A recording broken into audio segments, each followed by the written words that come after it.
Okay, I think I'm live and ticking here.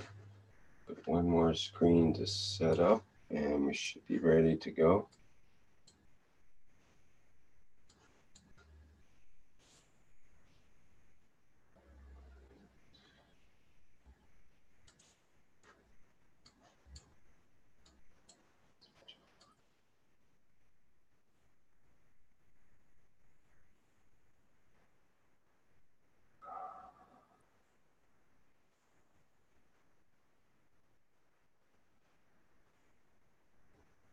Bear with me 1 minute. Oh, I have to switch over.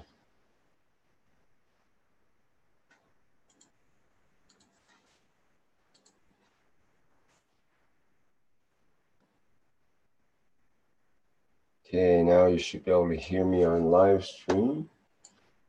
And I think we're live in our other spots. So, one more thing I have to check here. Oh, that's good. Okay, ready to go for the Keshe Plasma Reactor Group for Tuesday. Well, it's Wednesday in most places, but Tuesday, August 28th here. Wednesday, August 29th is the official time date for this workshop. And my name is Rick Crammond. I'll be your host today. And we will discuss things as we have in the last few years of these plasma reactor groups. We will discuss many things as come up on the screen, literally. Okay, I only have a couple of people here to begin with tonight, but we'll just play it by ear as we go along. As usual, I like to call on Lee Coates because he happens to be here, and I know he can't be here that long. So, Lee, would you like to, is there anything you'd like to go forward with this week, or are you not producing in this regard? Yeah, I got nothing to show because I've been busy with a sort of major house renovation we've been working on, but the last couple of months. I did got a question. Someone called me yesterday, and I haven't actually got a hold of him to get a lot of details out of him, but he wants to set up a water purification system, and he was looking for someone to talk to at the Keshe Foundation, and he wants to set this up in British Columbia somewhere. It sounds like more than one house. It sounds like a community type water purification system. I know Mr. Keshe was talking about something coming out of Ghana for this type of scale, but I haven't really heard of any product that they're producing yet. I'm just wondering who should I sort of point him to or give him some contact information? How can he get some more information on how to set something up, or does he gotta do it himself, or how does this or can he get a hold of the guys in Ghana to actually get a system going or something? That's a good question. I'm not sure. Let's see, who else is working on water purification? I think there's several people around. It's a big item for sure. One of the problems is whatever unit it is would have to be certified in order to be part of a community setup like that. If you have any more than, I think it's 4 buildings together, that's considered a community. So you need to have a community water system then that has the ultraviolet light system, and usually a triple filter system to take out all the fine particulates and iron and so on out of the water. And it all has to be all certified every so often and so on. That's what the well is where I'm on. It's a system like that. So, but it may be possible to add like GANs in part of the filter system or some other means to modify the water. I don't know. That's a good question. And is there a system available? Maybe we can ask Mr. Keshe in the Knowledge Seekers workshop.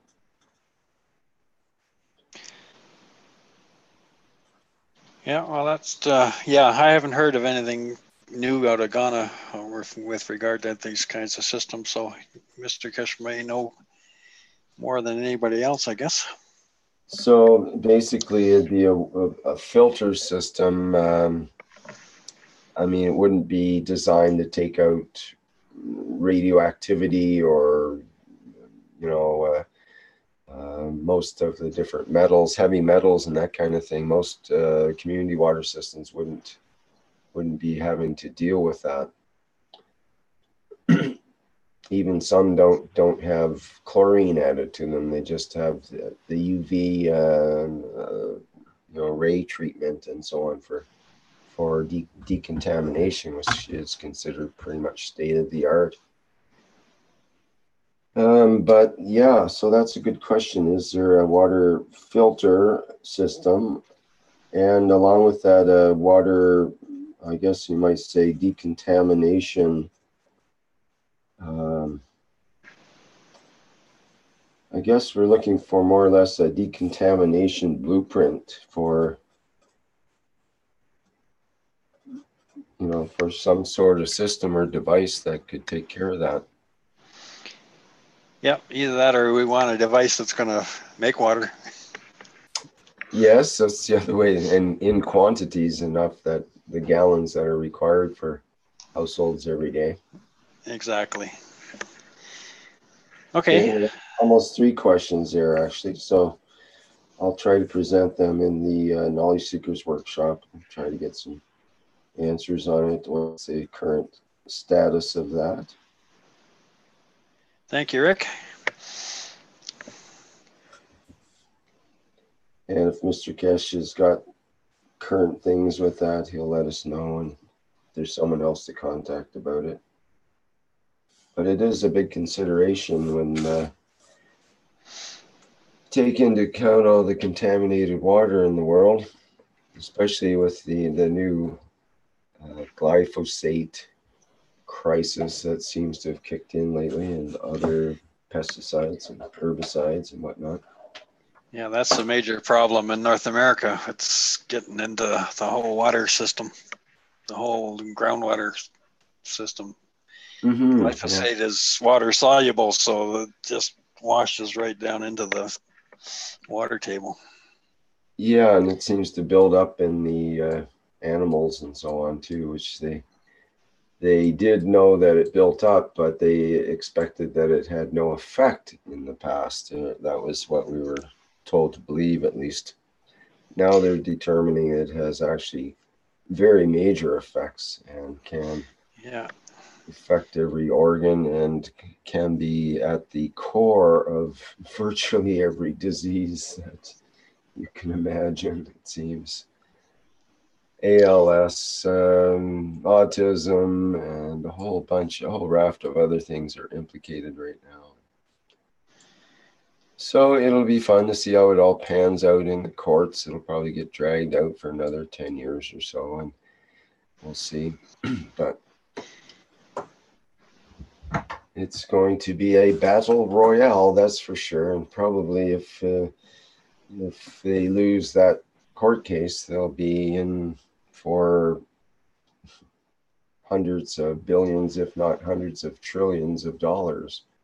So you can bet they're putting tens of billions anyway into just battling the court case and trying to convert the public's attitudes on it and so on. Yeah, I wonder if our water purification methods can actually take out that glyphosate. I guess you were talking about that last week or something at the Knowledge Seekers workshop. Yeah, we did bring it up with Mr. Keshe, looking at ways that might be accomplished. I don't know if the processes that they have, which might be for conditioning the water, they might add certain chemicals. They do add the fluoride to a lot of water supplies, and that can actually interact with the glyphosate as well and cause a sort of a double-barreled action there, and works on the immune system and whatnot. So that can be another factor. But there's other things. Of course, chlorine gets added. I'm not sure if chlorine would interact with the glyphosate and cause something even worse. Or I think chlorine might be a different charge on it. It may not combine with the glyphosate. Yeah, it's a tough one for us to experiment with because we don't have the equipment to test the water to see how we're altering it. Yeah, that's pretty much lab tests, like in a university or something. Or I think this will actually become quite common, the glyphosate rating for drinking water and for the foods that we eat, and even the air that we breathe. This will start to become a priority, and there'll be devices that will be specifically measuring that and other herbicides and pesticides and whatnot as they become more important as the population gets more and more cancer, higher cancer rates. I see we got Armin on the attendee list. Maybe he knows something. Armin. Oh, I see attendees I have to bring in here. Sorry about that. Let me promote you all to panelists so you can interact with this more readily here.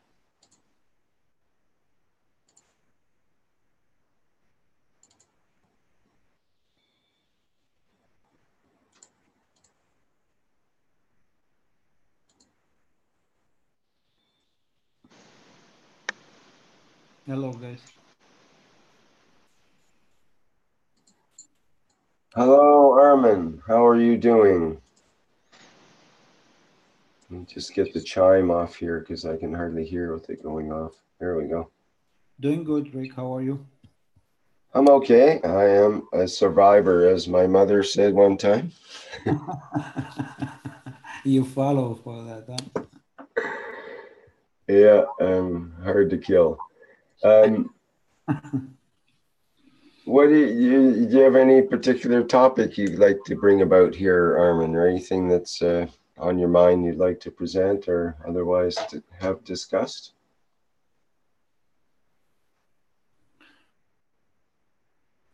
You know, you're setting up in Mexico, the factory there. How is that going? Can you give us a bit of an update? What? Maybe. Sorry, you're breaking up there, Armin. It's hard to hear there. Try again. Actually, it's going very good. So we finished. Now we can start work over there. So. You're going to start actual production now, you mean?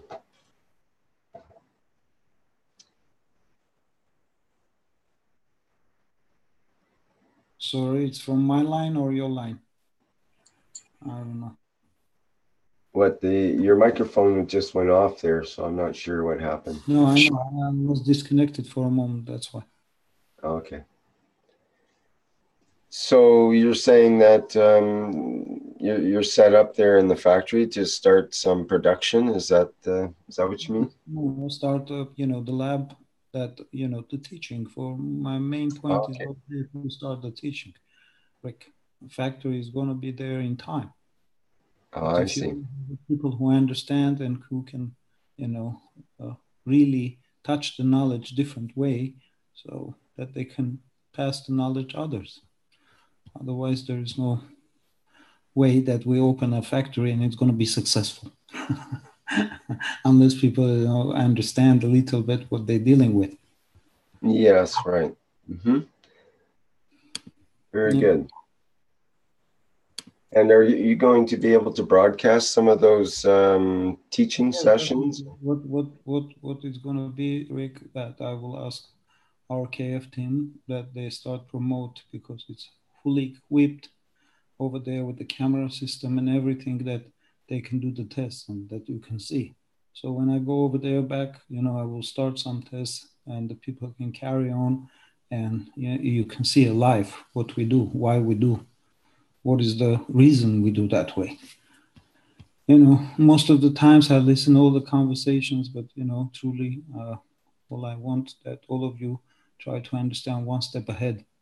Not to hang on the matter state and see the matter state and see, what kind of packages you have in your hand and how you can set up a base.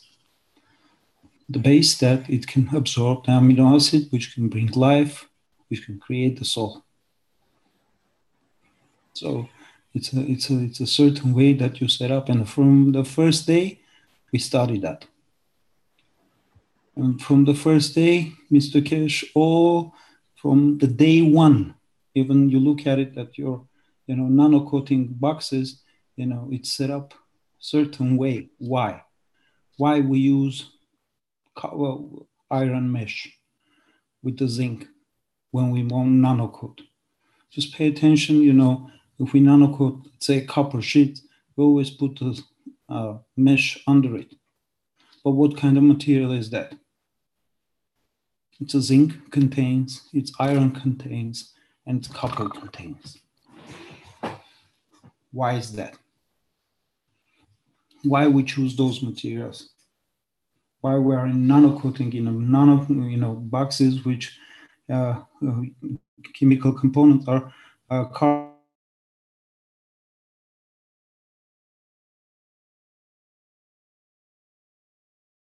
that we open up that field, what's gonna that nanomaterial carry? This kind of we have to pay attention, not just building things, or we understood that. But now we have packages of energy, neutrons in our hands. How are we going to use it? What kind of structure we have to bring around to bring the amino acid in, like our Earth does. So these kind of things we have to pay attention from now on.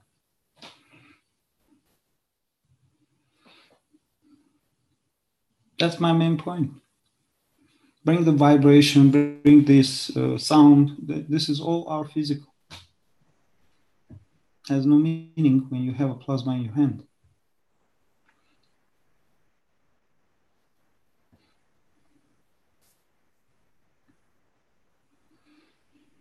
We always know that we have to have 3 layers.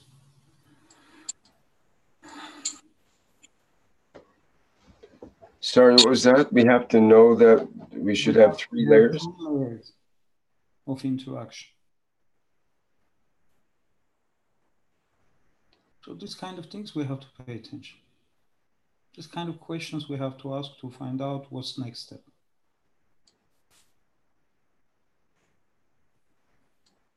And I will gladly explain deeper if you have more questions. Well, does anybody have any questions now that we have Armin activated here and available?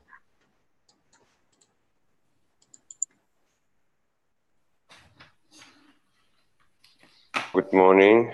I don't know if you can hear me speak. Yes, you hear you well, Dan. About chicken mesh in process of nanocoat. My first nanocoat, I do it without zinc. No, without zinc. Without a plate of chicken mesh. Only iron. Which means I don't have a presence of zinc like a matter, only package here. Look, that doesn't matter, but what I want to explain, let me explain differently that you understand what I mean. Can you get a bit closer to the mic there or adjust it? Yeah. Thanks, Yes. Armin. 1 minute. Maybe I will get my headphones. That's good. That'd be great if you could.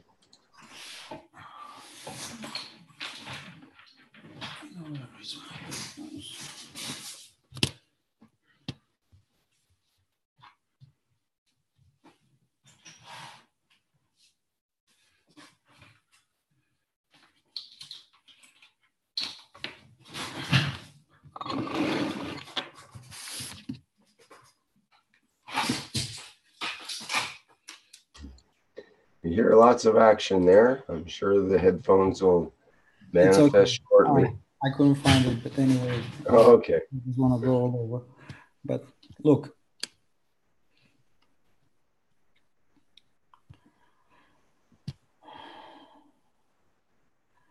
If you have a mesh,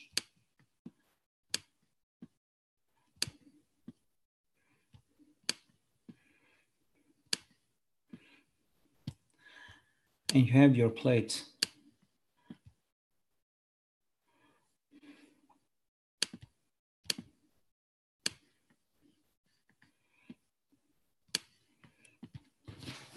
this is your environment.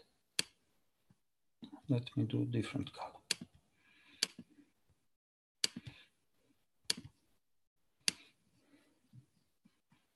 This box is your environment, because here you change the matter condition into nano, meaning you release the fields. You created nanomaterial, gap and hole. Everything what you have in this environment, nanomaterial will carry it. Carry as a field. Like you created on this planet, you carry all the field what this planet contains. So this is the environment of box. So anything like a plate is a man, carries all the fields, whatever in this environment you create, meaning you open up. Because that caustic and salt, Na or H, that you are putting in the bottom, that moment when hot water gets in, it creates so much magnetic and gravitational pull that you can release first layers of atomic structure of the matter. So then the process goes, when you keep it in the environment, the process goes on. When you dump the water, still you have a little bit caustic, still the process goes on. So you're not changing the environment. When you wash it, then it stops. But it's important. Sorry. But that nanomaterial will carry every single material what you have in this box will carry it. Which means it's not important zinc. It's enough only copper. It is important because zinc, iron, and copper. I'll explain that later. This three material is important. For this reason, I ask him, because you say carrying all the field. Let me explain. It can be added always after. When you have GANs, now this is the only nano part that I'm explaining, but when you have GANs, then you have mono element GANs, meaning you can have an iron GANs, you can have a separate copper GANs, you can have a separate zinc GANs. These are mono elements of the same matter in a GAN state. Gases in nano state. It's not nano material. When you have a matter, look.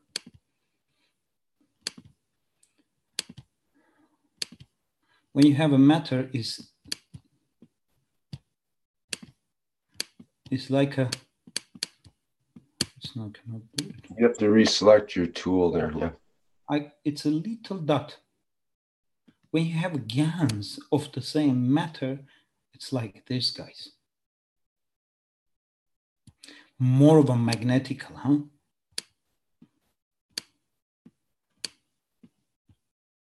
But if you have a dust of iron, it's gonna, it's gonna be this much. But the same dust, the GaNs, it will look like this.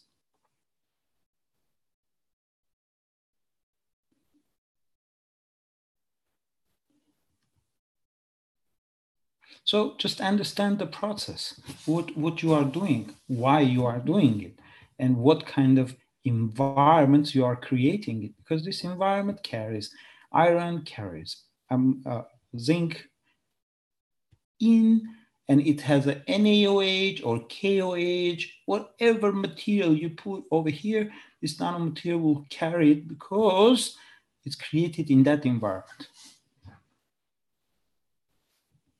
This is the point.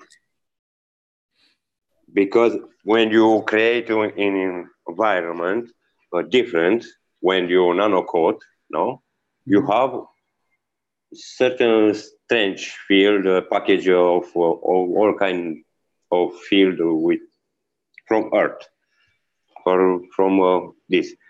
But when I don't put zinc, for example, for emotion part, no, I have only nano copper, only in same time nano iron, nano plastic, or nano bond of no, you CH. don't have nano of it. Yeah, maybe in under the in a water, in a caustic water, but as a field, the nanomaterial carries it.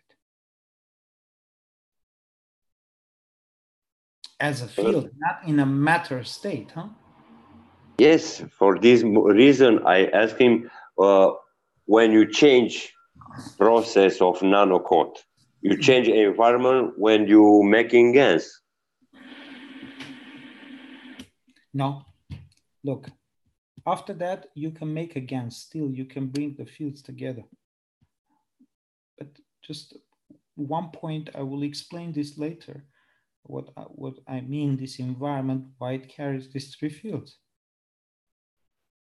zinc, iron, and copper.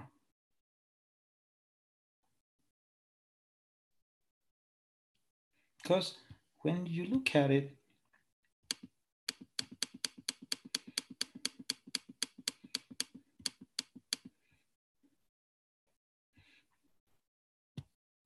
clear. Now, if we have a GaNs, this is, let's say, copper. This is carbon.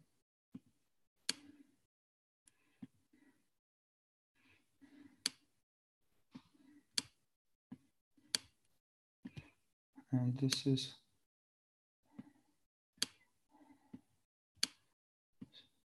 CH3.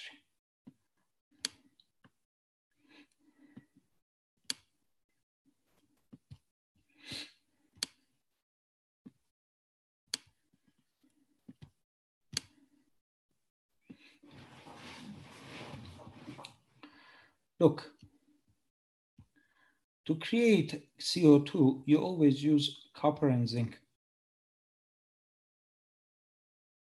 Because out of the interaction of two materials, you can create a carbon field that you can absorb from your atmosphere. Specific strength of this carbon between copper and zinc, because I can't making carbon with another material.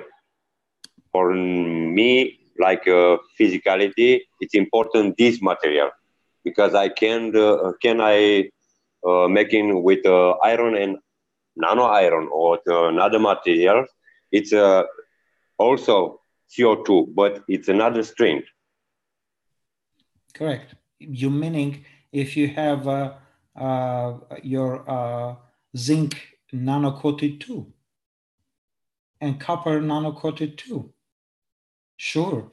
Interaction of these two materials, you have a carbon absorption.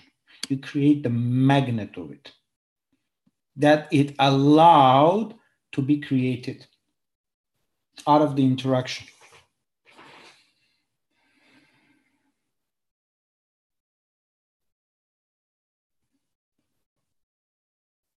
The same thing, you have iron and copper. Why we use copper always?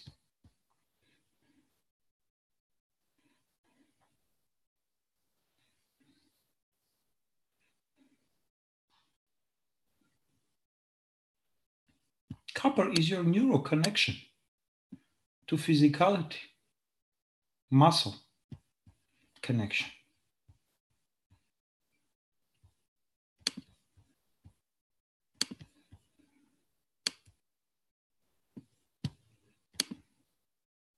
Carbon, meaning CO2, it's a connection to your physicality, to your soul. Carbon have two characteristics.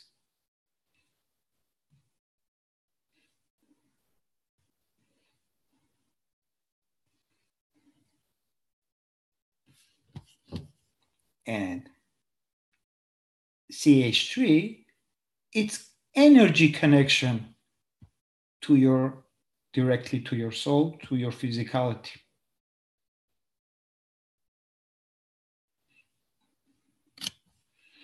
Look.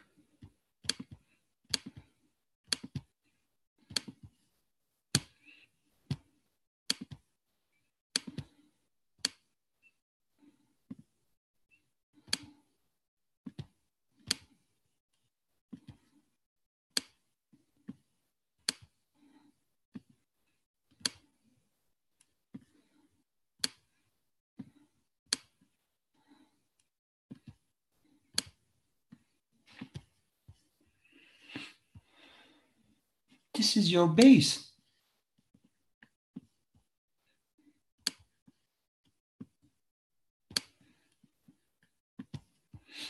Each material you create on top of it, amino acid.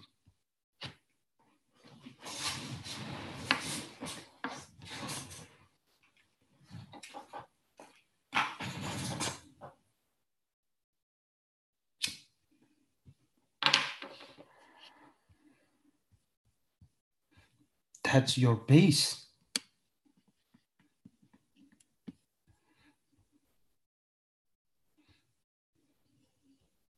If you have a copper setup and you have a LED, you always create a layer of shiny amino acid on top of it. Same CO2, same CH3.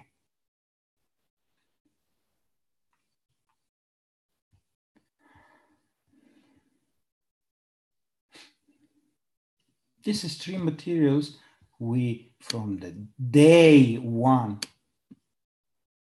we're loading up in the reactors, we're testing it, but we need more time to understand.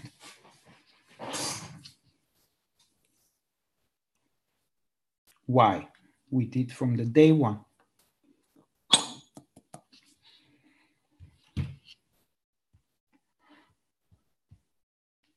There's millions of different, nanomaterials you can start it with. Gold, silver, and the rest.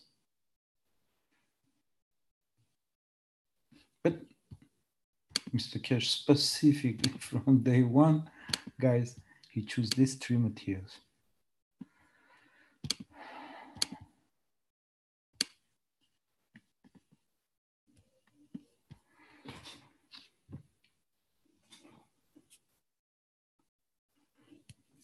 At that time, we were washing it. We had no clue that the salt had huge advantage. You create your GANs, and first release of the energy, the highest release of the energy is that salt water that right in it. And we're washing it away.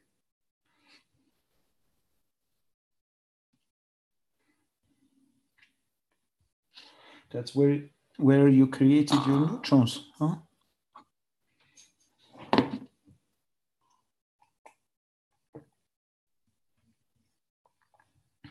But we all needed it this time to come to the point to understand altogether.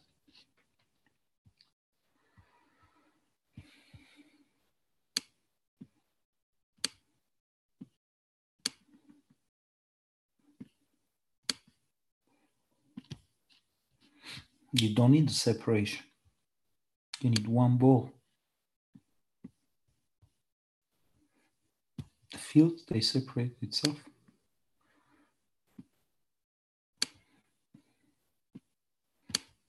Cats with cats, dogs with dogs. Same strength field, it's gonna be bandwidth in the same strength.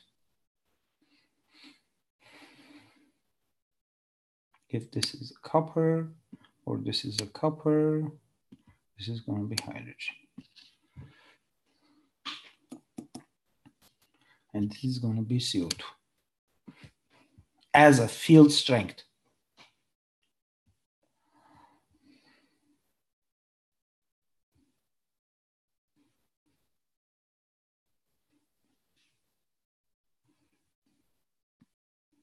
Cans are magnetical, huh? You opened up. You see that puffiness? It's if you shrink it, it will be this big, maybe less than that.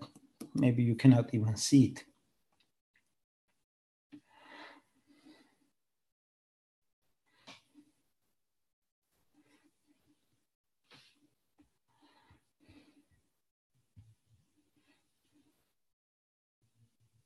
Now they all interact the same strength together.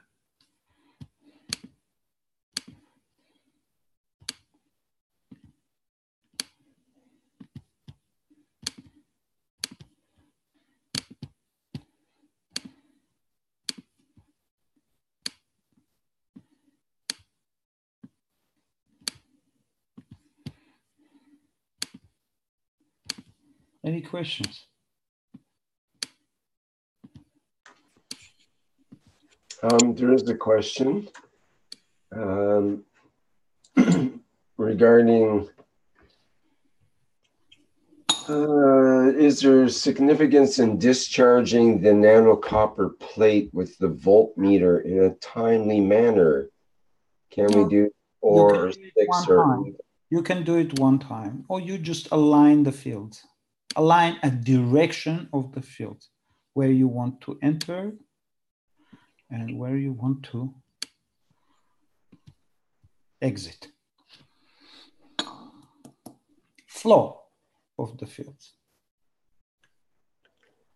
So how would you use the voltmeter in this case to direct the flow of the fields? Say one you from do the bottom, one from the top. You have the plate, correct? Mm-hmm. So you have the leads of the voltmeter, you'd put one on the bottom, one on the top there and diagonally. Is that what you're saying? Yes. It's a direction of the field. And you wouldn't need to probe the plate all over the plate with the probes just to do it once this way to No. directionalize. More than enough. You arrange the field flow. But I mean, do you have to keep poking at the plate with the probe in various places, or you just put it at one time.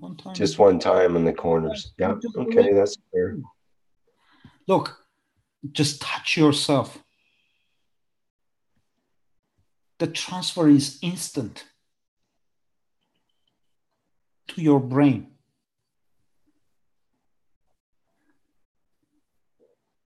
Because you are in a plasmatic state. That gaps, if you put your flesh, you will see all your atomic structure have a gaps.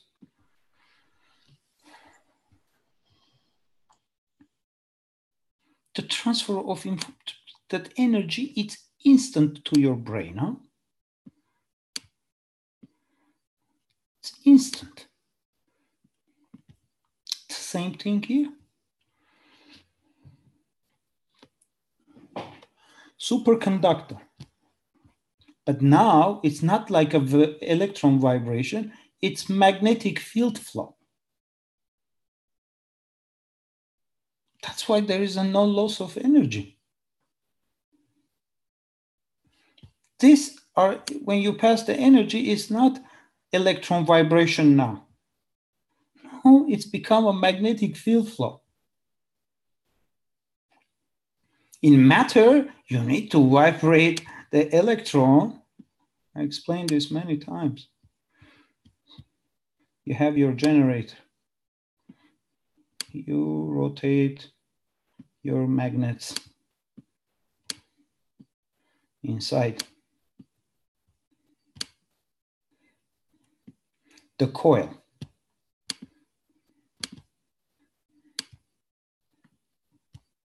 It's a copper, huh? All you do is vibrate the electron. In the end, you collect the electron vibration, you call it electricity. But when you nanocode, now it's not a game change. Now it's a magnetic field flow. Superconductor. You touch yourself, you feel it instantly. Just imagine if you are an electron vibration, how long it's going to take you that information to pass one end to another.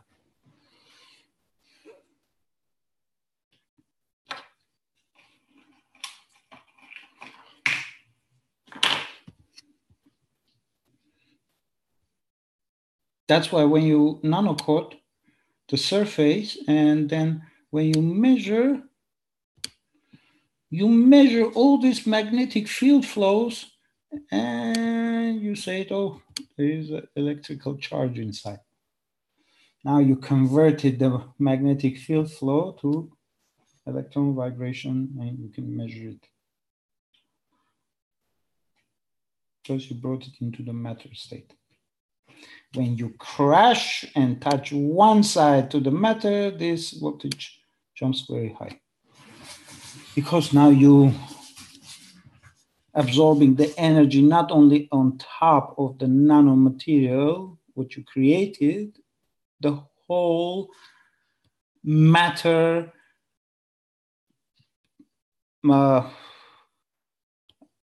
because the matter still in the plasma state, huh? But more compact. So now you measure whole surface, in or out. So that's why the voltage is high. That's why measurement is high, because now you measure the whole totality. Before you measure only surface. If you don't crash it, you're measuring only surface. But when you're crashing, you're measuring whole totality. It's a very big difference.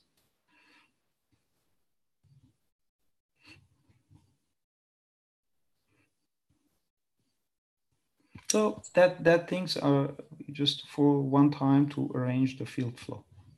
Nothing else, nothing more. And you don't need to do it 10 times. One time when it's done, it's done. If you understand what I just explained.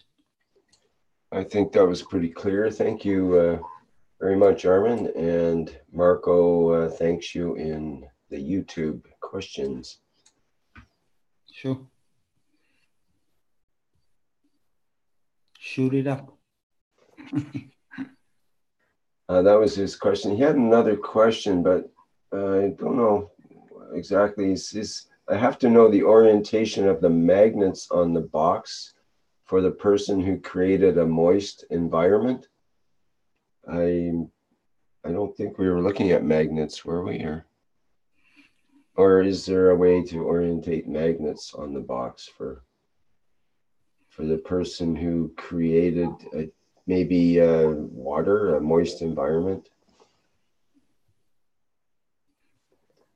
Look, the magnets.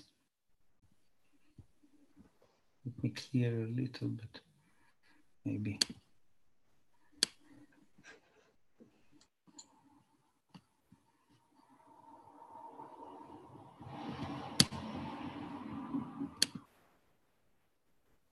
If you have a ring magnet,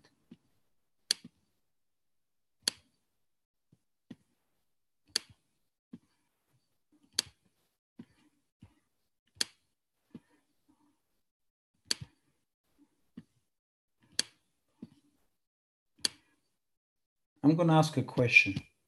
I'm going to draw two ring magnets.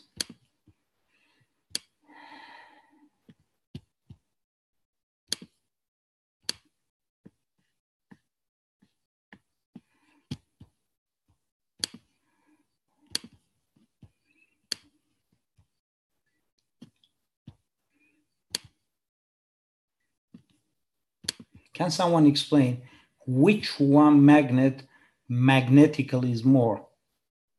Number one or number two?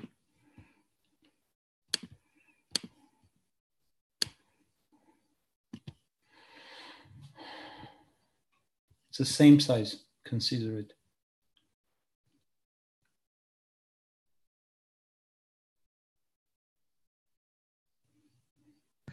Number one is magnetical.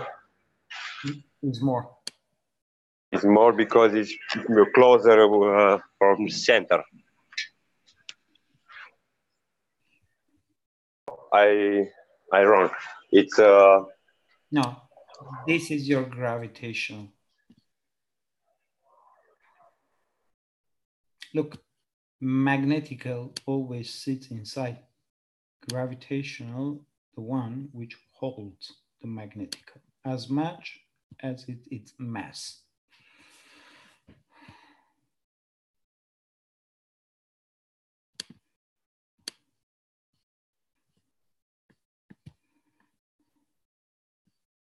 When we do even coils, we have to consider this, guys. Look, magnetical starts from the center and goes out. Gravitational, which comes in.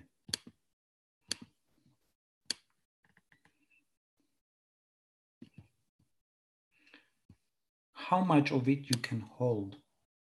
This much, this much, this much, or this much.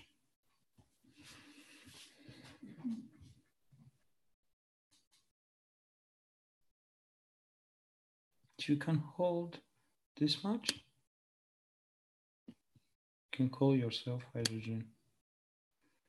If you hold this much, you can call yourself carbon. Hold this much, iron.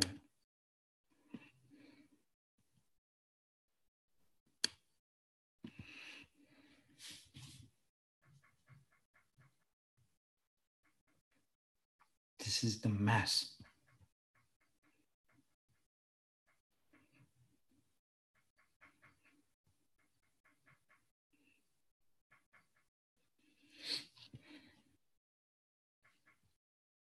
This is the manifestation. Hydrogen, carbon, oxygen, planet, sun, galaxy, universe, and the rest.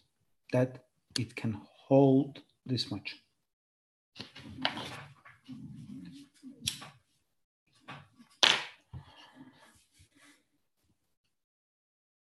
That's all.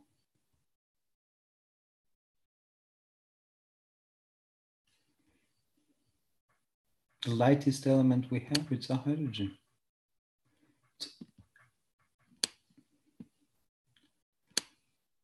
And it goes up.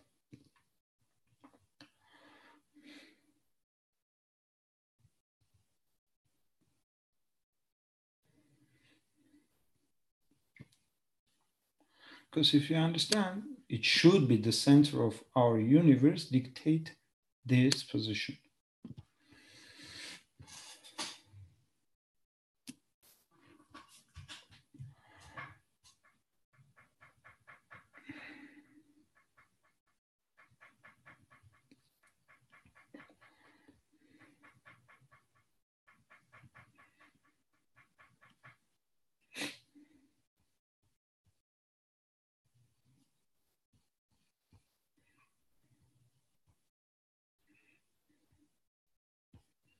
Any questions? Well, here's an interesting one again from Marco in the YouTube. He says, instead of using a voltmeter, if we use something like iron nails and channel the flow through our body, wouldn't we be connecting even more to the nano?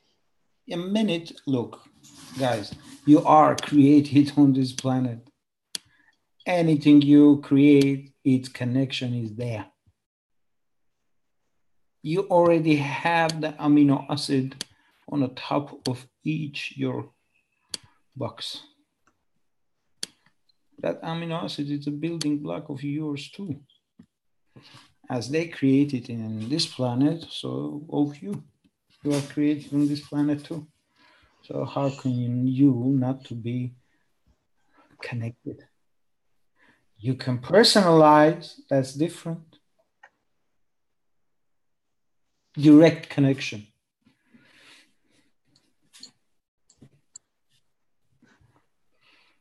Which you have to bring your fingerprint. Your emotion. If you, sorry, go ahead. I was going to say, if you use the voltmeter and put your finger on the probes as you're doing it, then it'd be the same as using iron nails anyways to... And I can ask you a question. If you put your left finger here and right finger here, do you think you don't create the flow? Well, definitely there'd be the flow there.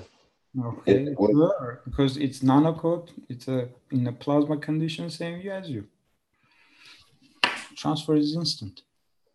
Also, the amino acids on your fingers would be transferred as well. Consider we don't have a voltmeter, what you're going to do? It's not a big of a deal, you know, to create this flow. In a minute you connect it, you're already directing the flow. So, you know, so sometimes, you know, you do so detailed that people try to understand why this flow you have to create to direction. You know, it's a Mr. Keshe's teaching, you know, and it's perfect the way he is doing it because he brings a little by little by little by little. Then we all understand. So don't hang on it. Something else. This is past this, we've done it. And we understood all. We're measuring it a million times, it's the same thing. Any nanomaterial, even it's dried, still have a little bit power inside. Little bit moisture, it's huge. Because that transfer is now instant. Huh? The gaps build up with the water, so that's an instant transfer. It's like your body. That's why, you know, we always think about to, you know, create in a matter state, but we're forgetting now we opened up this matter state, now is this much. The same material. This is nano, this is GANs.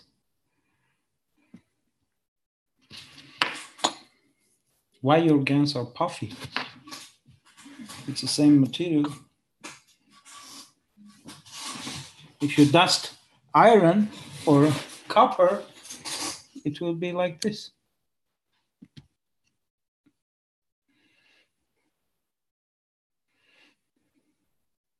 But now the GANs look like this.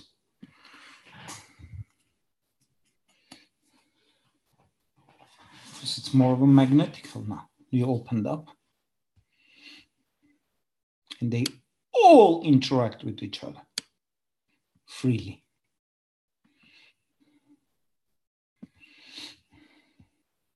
And they create the same, your neutron fields.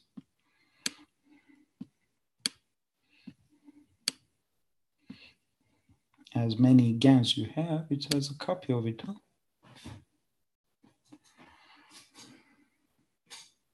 That's how your body absorbs the energy. That's how your body converts the plasma energy into matter state through your bone. Because bone has these gap and holes. If you cut it, the bone, you will see the field is going through, slowing down enough to create your bone marrow. Here.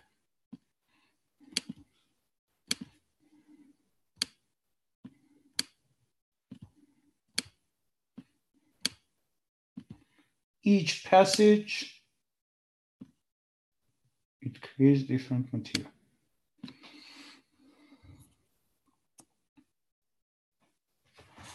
Slow down enough the field, which carries in your lymph, to convert that back to a matter again.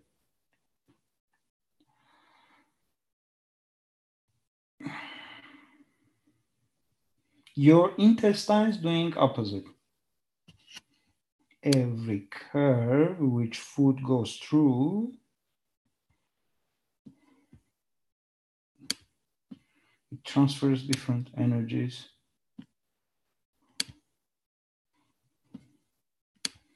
to your body. Not body, actually your lymph.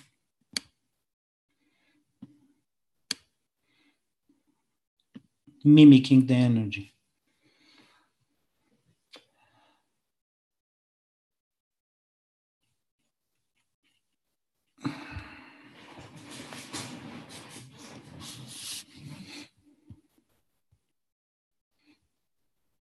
Yeah, you eat different materials, huh?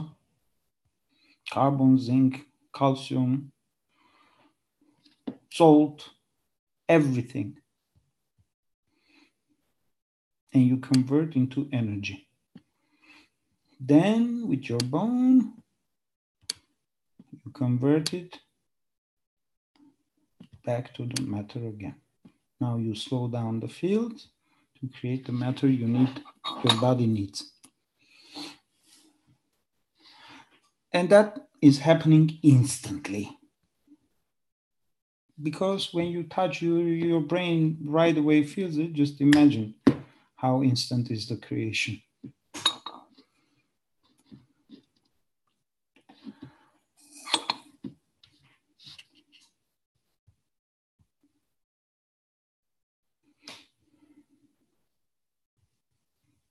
More questions?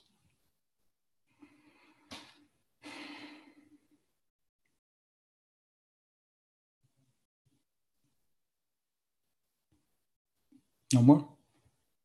I'm just promoting a couple of people here in the attendees to panelists so they can also have a chance to talk if they wish. One of them is Jalal. He might have something he'd like to say. And I think Ekmar might as well. Okay, there we go. So it's a good opportunity. Anybody have a question for Armin at this point?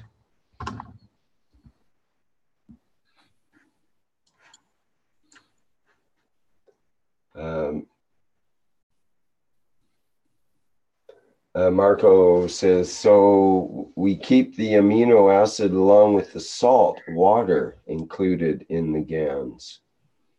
Definitely. So is there some guideline to do maybe a first dilution or something of the salt water? When you wash it, look. So the idea is you do wash it though, right? You can wash it one time, not to be, it depends. Everybody keeps a salt content different. Mm-hmm. You know. So and it depend on the application. You know, you need that energy. It's a first, it's an energy that it's created right away in a box. You're throwing it away.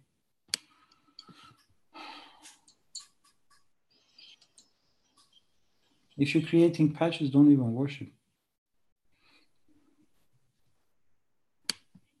Drinking is different. Drinking, you have to leave a little bit salinity when you drink. Why we use salt? Why we crave for a salt?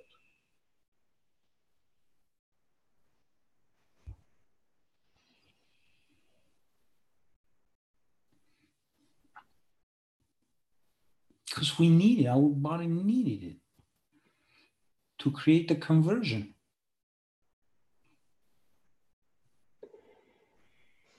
Your tears is salty. Your sweat is salty. Even your pee is salty. How come?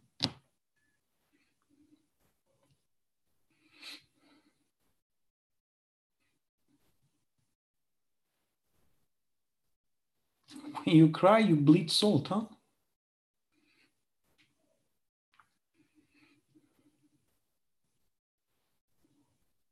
When you sweat, it's salty.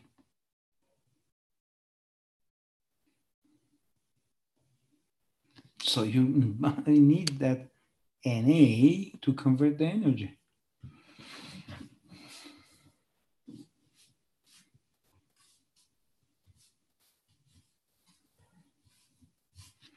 Matter into the field state, huh? GAN state. We cook the salt, we cook the food with the salt. We add salt to create this breakdown, separation, and a hold.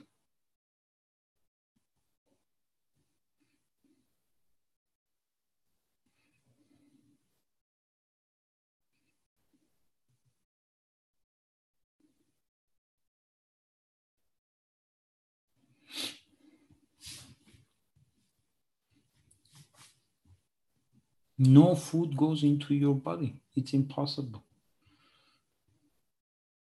You will be contaminated instantly.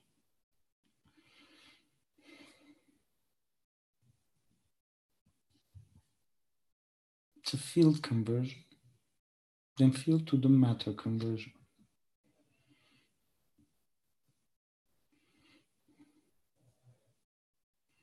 That's why when you pee, you discharge as a field into the matter state in the salt water again.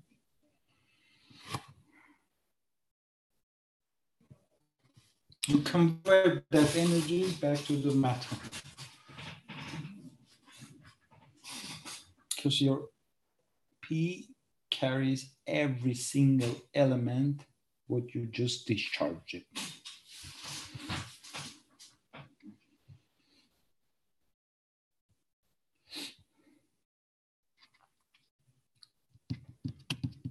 Because new food is coming. Otherwise you will blow up. You cannot hold. You hold as much as you need.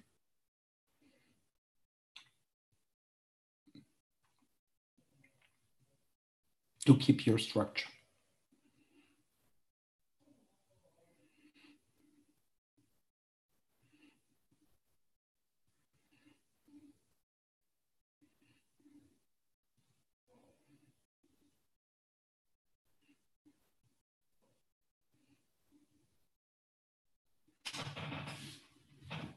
Any questions, guys? If somebody don't understand, don't be hesitate. Ask a question. Maybe I will explain it differently.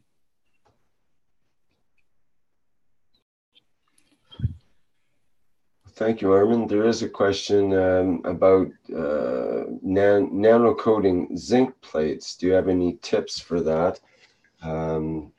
Marco mentions I have potassium and sodium hydroxide that I use. No, don't know why. You can use a same thing, but just understand everything through our physicality is through copper.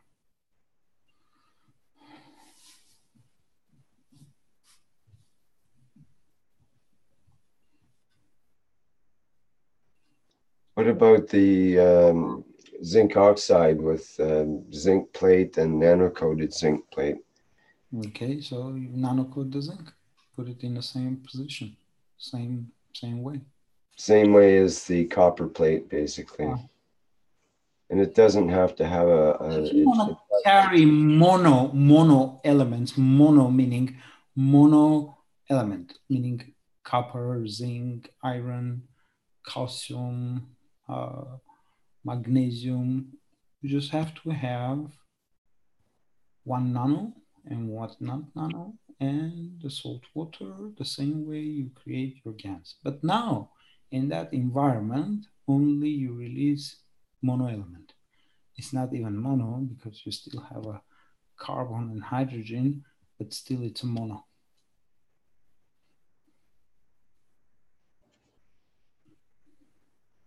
Meaning it's not other metallic structure that carries there. It's in an environment of gas, creation of gas.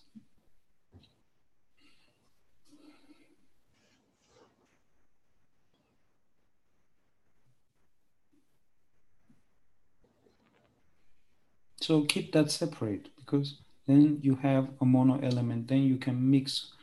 If you have a ball of copper or you have a magnesium, you can bring it near your star formation. You can put it in operation.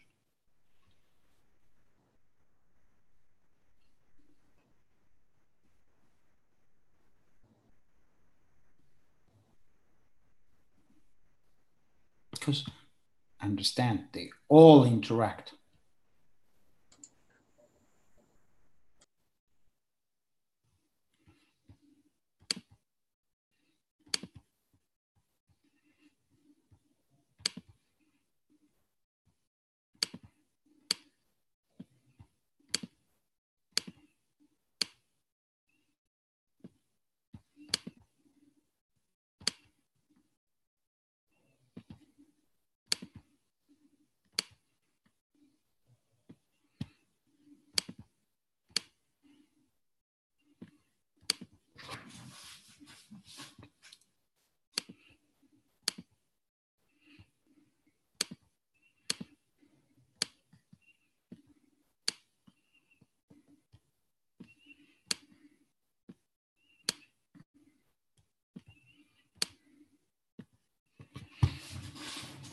If I bring another ball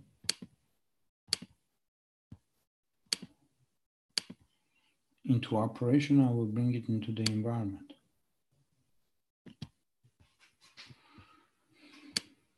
I can add more.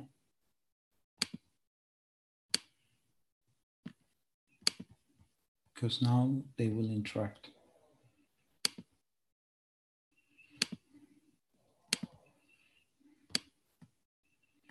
You don't need to fill your balls with all sorts of materials. You can bring it into the operation and then you can take it out. And you can wash your system bringing a empty salt bowl.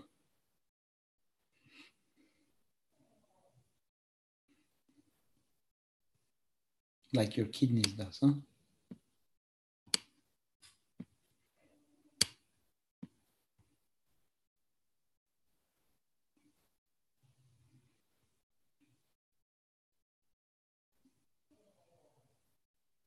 This is how you can discharge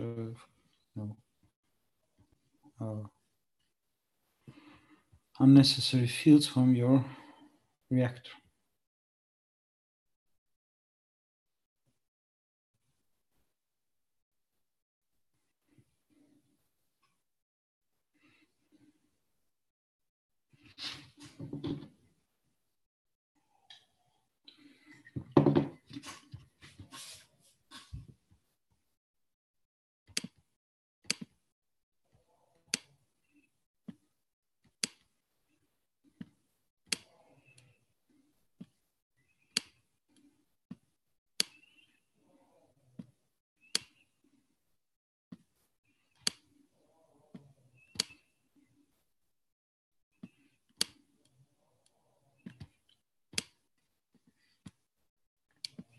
These 3 GANs we created from day one.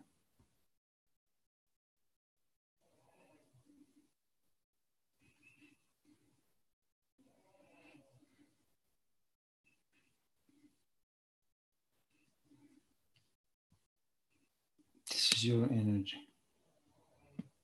This is your line of connection to your soul and to your physicality.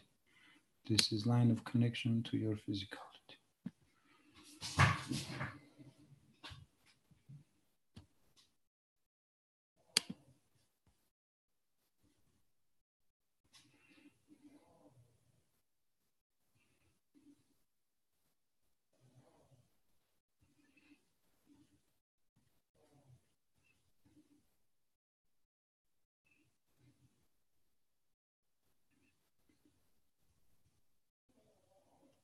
This is the base.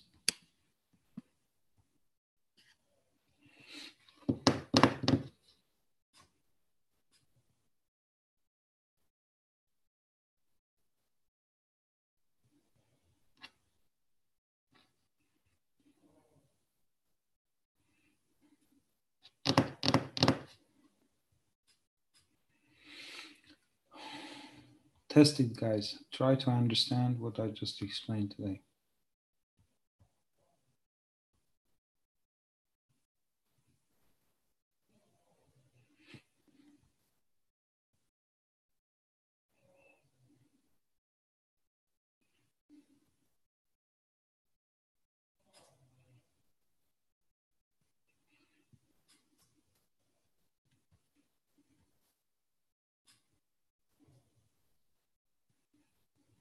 And truly,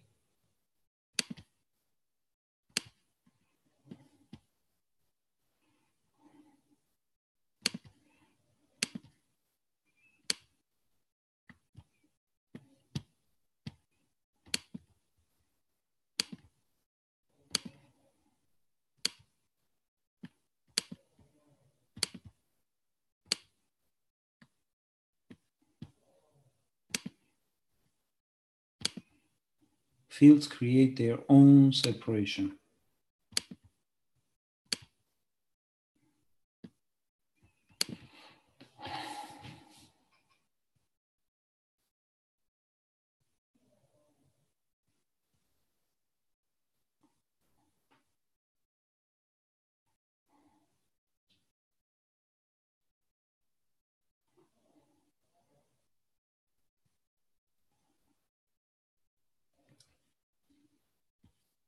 Any questions?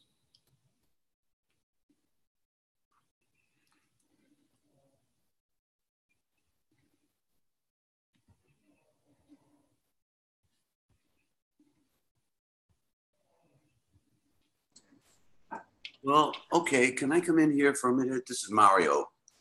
Can I put a different perspective on this from Mr. Keshe's teachings, but a way of looking at what's happening, why Mr. Keshe chose these answers. Okay, you know how if you take two pieces of metal and you touch them against each other, they're not magnets.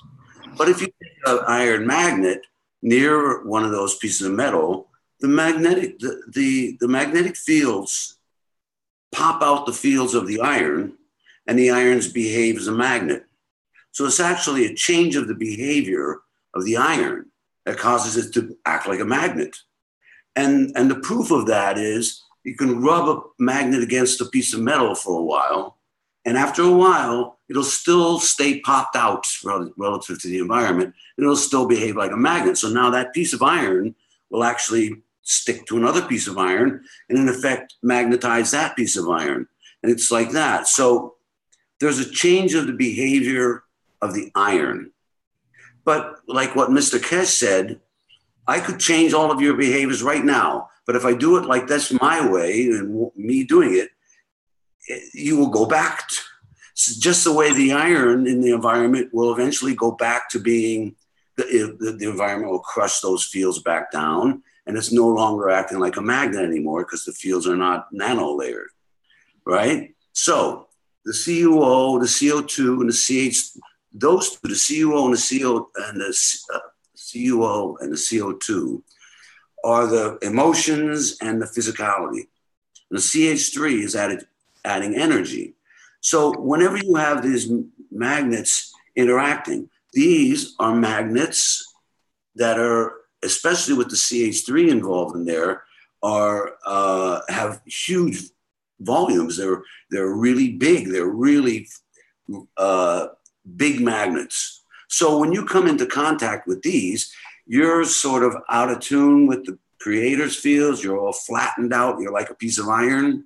So when we introduce these really, really powerful, strong fields that are in tune with the physicality and the emotions, and you add the CH3 on top of that, which is adding energy to it, you're getting this feedback loop that's increasing our, volume, our energy. So this is actually, Mr. Keshe, magnetizing the humans on this planet. It's exchanging energy to elevate the soul, to elevate the physicality, in turn elevate the soul, right? I don't know, Armin, do you find that anything inconsistent with Mr. Keshe's teachings? What do you mean inconsistent? Well, I usually get a lot of flack from people. Whatever I am telling you guys, this is Mr. Keshe's teachings.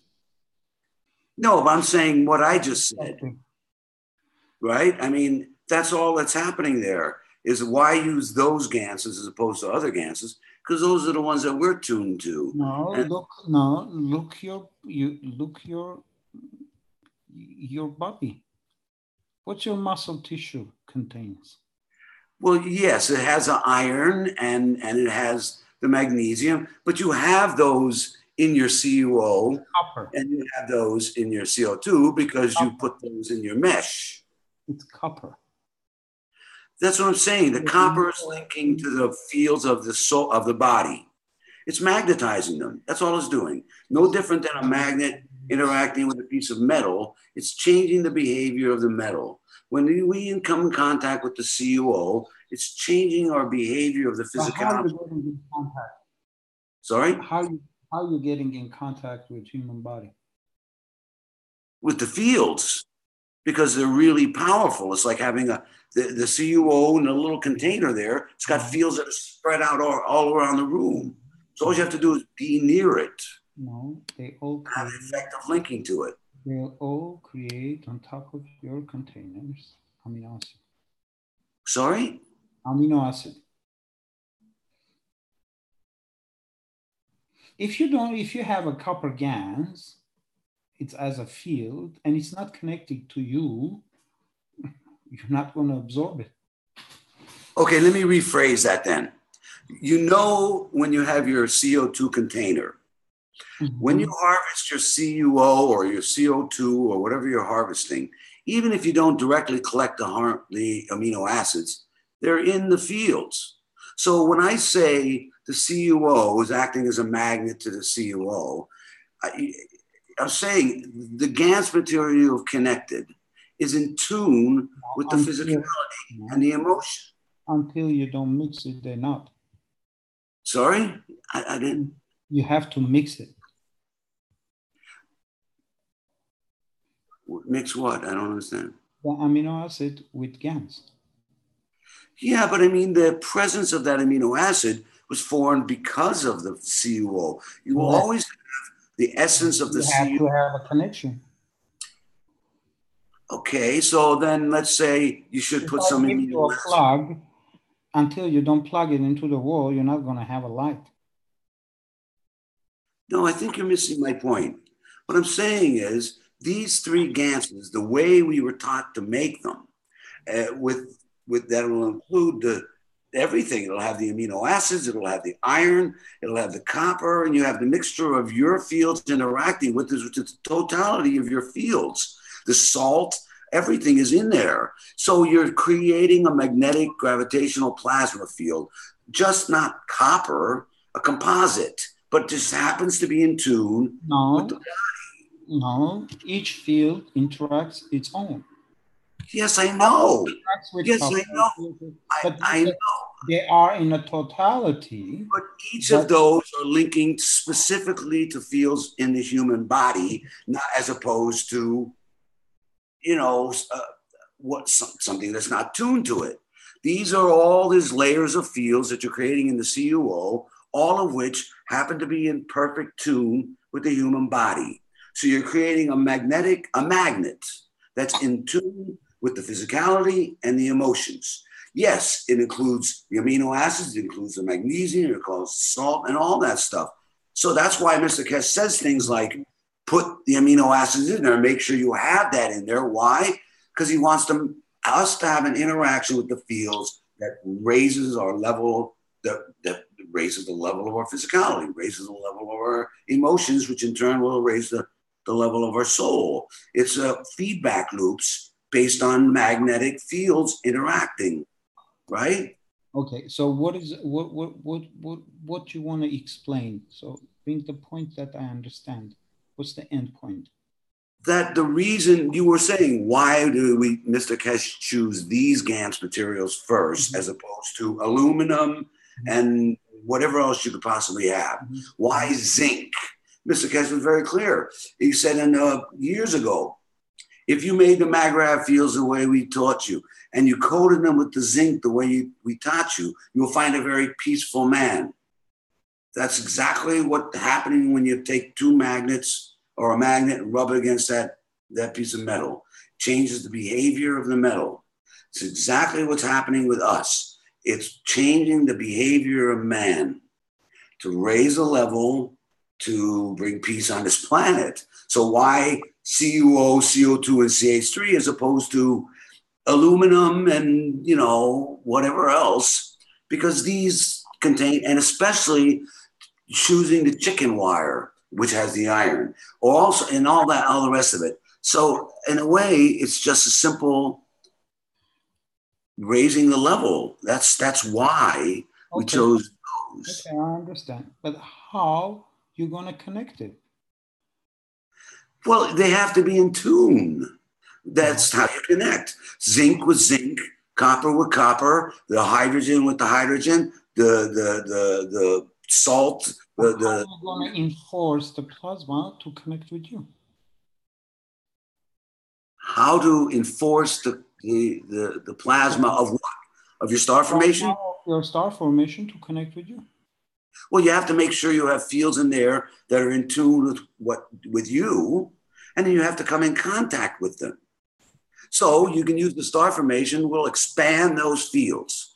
It'll just create feedback loops and get it literally larger and larger volumes. So if you're standing there, just like I was saying with the speaker and the guy sitting there, you're standing where the green circle is. You're interacting, say, with that layer. That's the last layer. It's a very weak layer. But if you were to increase the volume of that, then relatively speaking, you're not at the last layer, you're at the second layer. So you're getting a much, much stronger interaction. My question is, how are you going to connect with the plasma? Well, you connect with it amino acid to amino acid. You're connecting copper to copper, zinc to zinc. You have aluminum in your body. You're linking aluminum to aluminum. That's how if you have... Then set up a star formation, just what we explained, and see if you can be connected with it.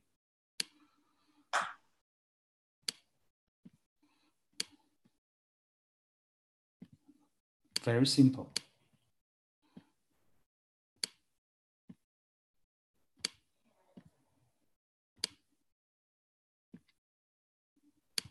We can talk about it unless we try it, huh?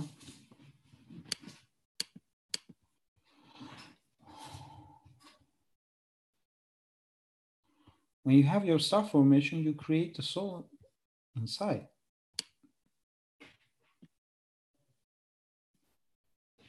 Of interaction of four. How the soul is connected to your soul? Okay, can I put my spin on that? How it is? Yes, that's that free plasma. So I've known that for 4 years, that's a soul, it's a living entity. Now, but there's another factor you have to remember about the nature of these fields. They're magnetic fields. They store data. They store information in the form of vibrations, whatever exactly they're doing. They remember everything. Nothing is lost. Every emotion, every smell, every taste, So if you made that reactor, the second that free plasma is born, it knows you. It knows you. It's not. Yeah, let's say my soul knows your soul, but are we connected? Huh? Are we connected? Yes, absolutely. No. And we have instantaneous communication. I can say we are connected because we are created on this planet, but we are individual souls. Yeah. Your soul cannot dictate my soul what to do unless I agree myself. Well, yes, I'm the God of my soul, my physicality. You're the God of your physicality. However, that doesn't mean we're not connected. And in fact, what's been happening with the humans on this planet is we've been just tuning each other out. We've chosen to use words instead of direct communication on the emotions. That's, I think, what the story of the Tower of Babel is about. That we, at some point, wanted to lie to each other, and so we shut off. So you and I can be connected, but you can tune me out if you want, and I can't make you do anything. I can only make me do something, and vice versa. So that means we're not connected.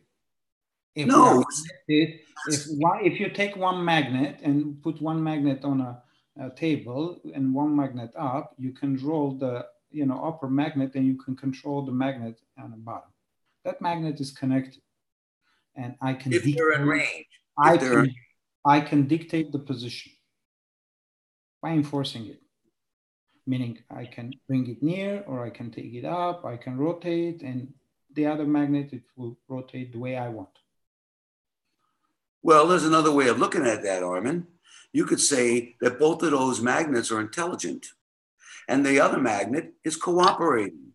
No, it's cooperating because I'm enforcing cooperation. If I put two magnets together, they're not going to roll.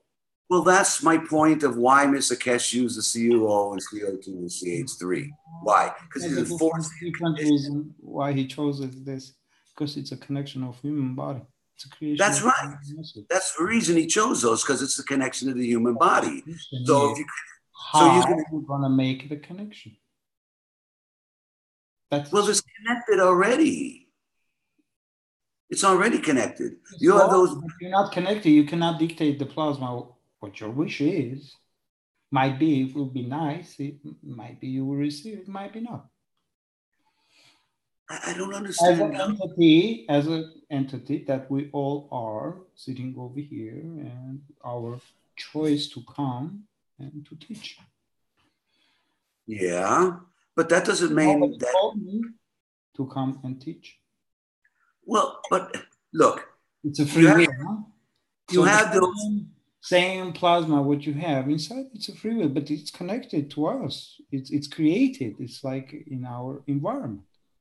Yes, and the fact that those fields are like a really huge magnetic field, and they're interacting with us because they're tuned to us. They're creating a feedback loop that's altering our behavior. It's dictating our position. Okay. Why we don't test that? What? Why we don't test? Why we don't test? We have all the materials, and we start to test things. We have balls. You don't need a motor. You need one motor, maybe, upper one, but you have it. Why we don't create star formation? Simple balls we have. Not double balls, not triple balls. Simple. One ball. Because we all know they each interact its own and interact in totality, but its own strength. We done this in long time ago. This is what I'm saying, guys. This is where I'm going to set it up. I'm bringing up front that you know. Rick asked me what I'm going to do in Mexico. This is what I'm going to do. You can all wait until I finish it and show it, or you can do it with me. You have two choices.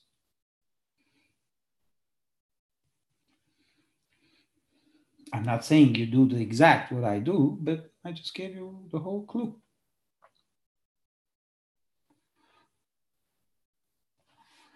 Then we bring apart how you can personalize your own star formation, not personalize, only that you can receive everything what you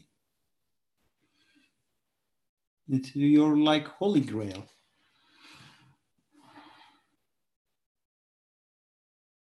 a pyramid.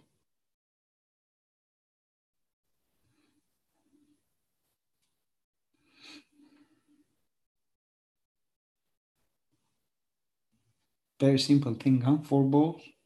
You have all CO2, you all copper oxide, you have all CH3s.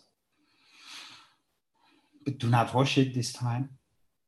Way beginning with washing the GANs maybe 5, 6 times, not even trying to bring any amino acid inside.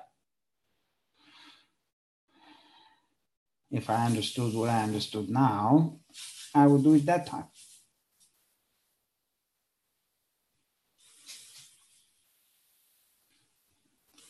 But simple. Rick asked me what I'm going to do. This is what I'm going to do.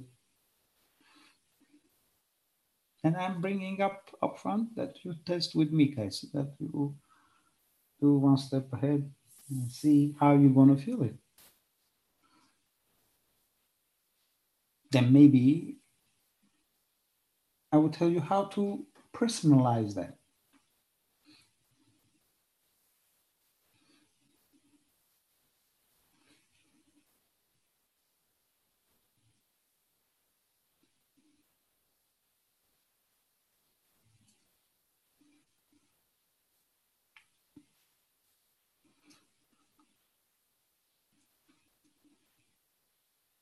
That is direct connection to your soul.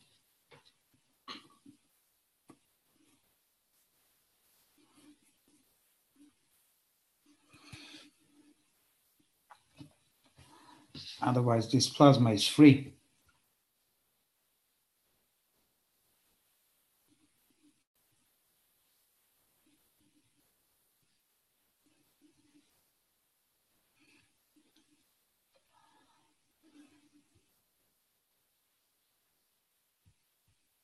That's all, Maria.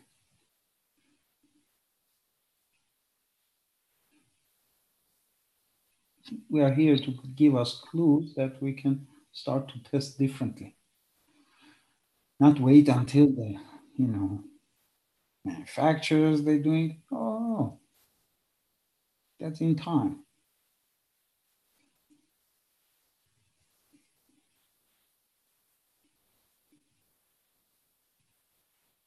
Look.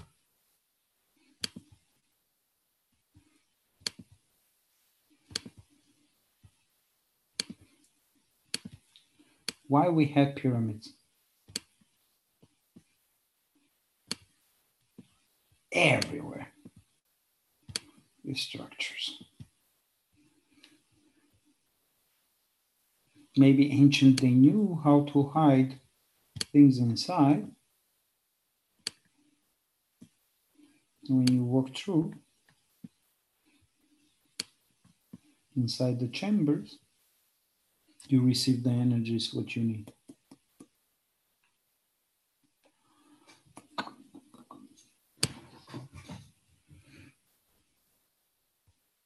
I've been in the pyramids and I went all over.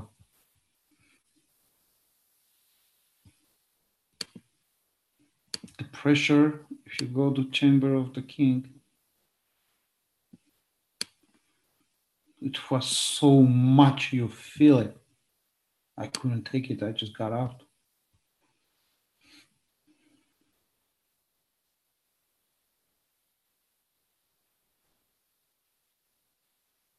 But they knew.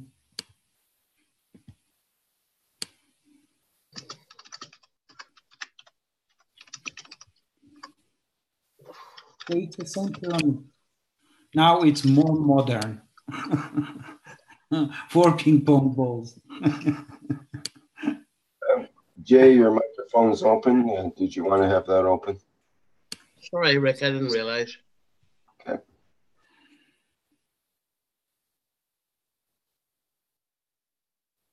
This is your tent.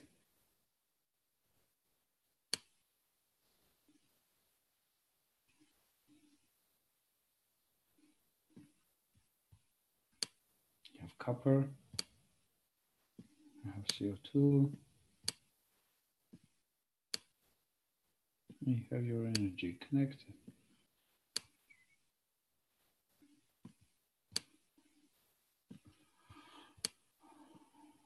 from day one.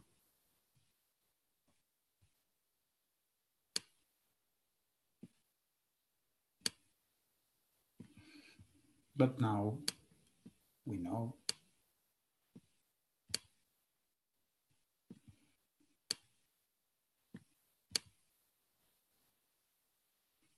this, and we need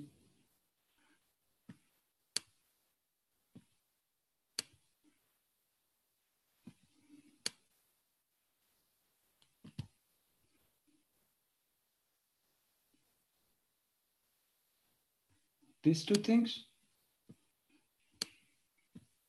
And even he was not letting us to load the CH3.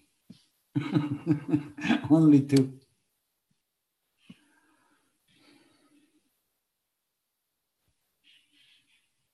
Connection our soul to our physicality. See you all. Don't forget that one.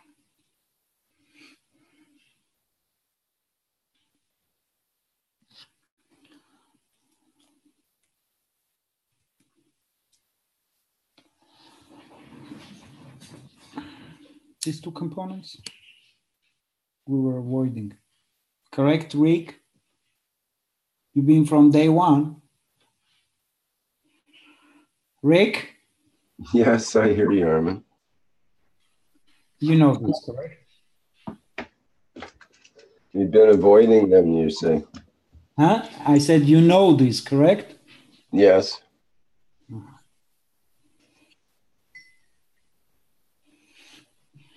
Because he didn't want it accidentally. We create this.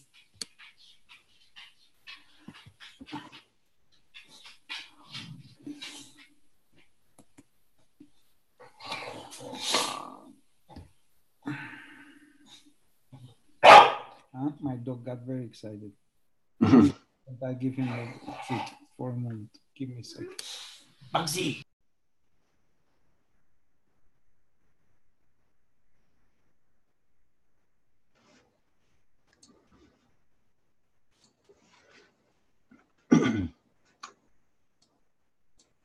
Okay, is anybody else formulating a question on this topic, or something they want to bring up when Armin gets back?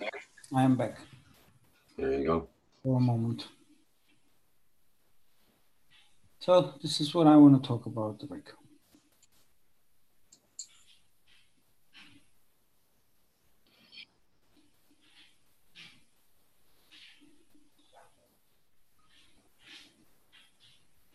And if you look at it, this component, what we have over here, we have zinc 2, huh?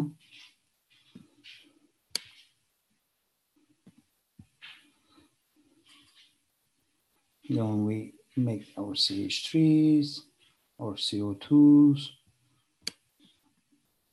This is all included.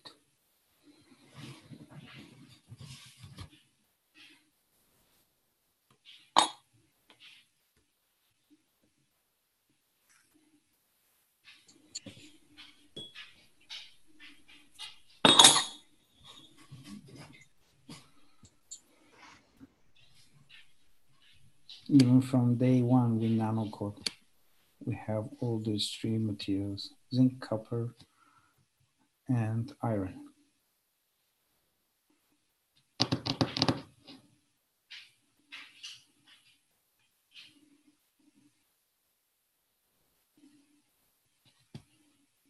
Don't forget the oxygen. It's atmospheric.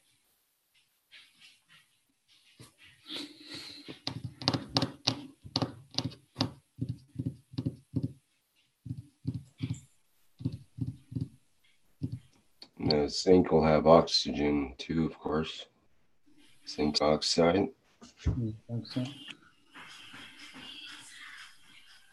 Zinc will become really important in the future. Apparently, there was a report I came across today that was saying that there's a zinc shortage in our soils and our things that we're eating, and we're not getting enough zinc. So that's So another. create your neutrons and hold it. Say that again, sorry, do what with neutrons and hold it? Create your zinc neutrons and hold it in a sphere that you can bring operational.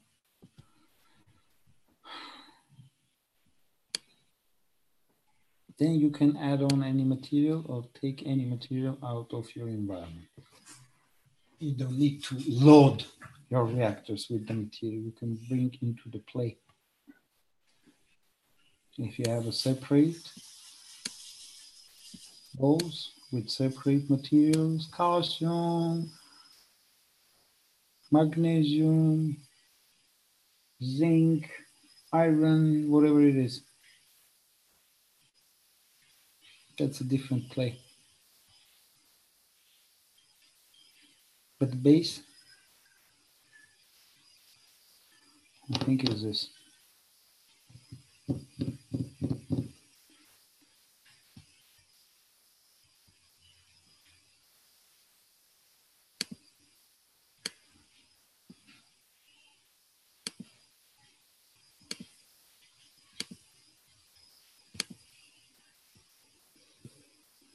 When you have this component, no, these 4 with amino acid, why do you need it? Tritium, deuterium here and hydrogen or another materials when you have all kind of strength of field, strength, it's totality. You use it's different neutron, yes, strength of neutron. If you have I don't know 100 or 200 like a strength neutron, Your no? CH3, even your CH3 drop. First you create CO2, okay? You have one copper here, nano, and one mesh iron with zinc.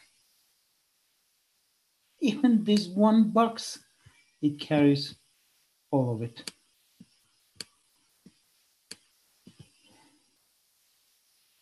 And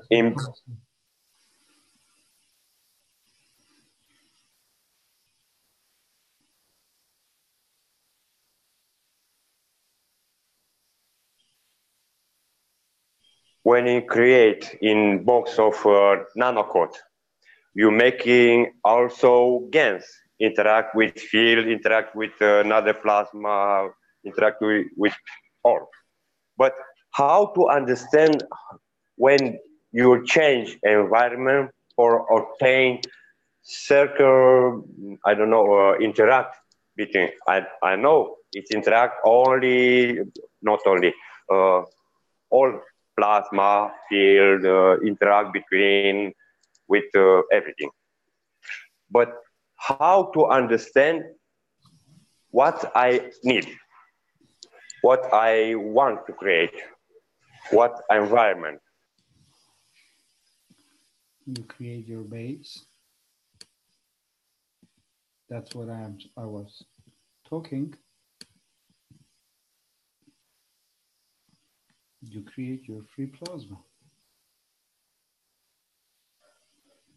But this free plasma, yes, it interacts with you, but has no connection with you.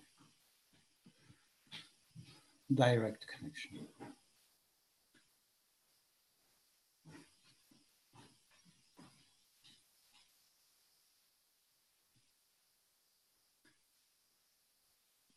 If this is a copper and this is a CO2 ball, of course they interact. But they have, one cannot enforce another one.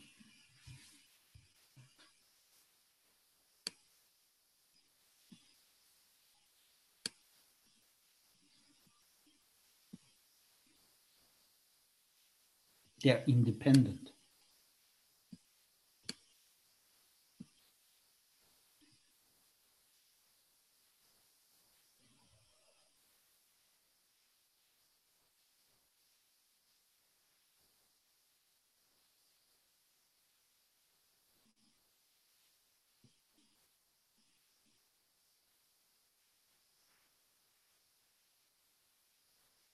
You know, let me explain a different way.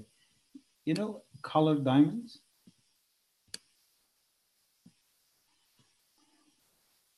I had a friend, he had, I was in England and he was a long time evaluator of De Beers, Diamond Corporation, long time.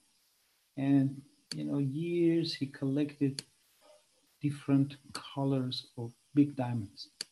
That was his collection, his baby. And he explained, differently. He said, each color, pink, blue, yellow, they have one seed inside that creates all this color. That seed is different material, not carbon.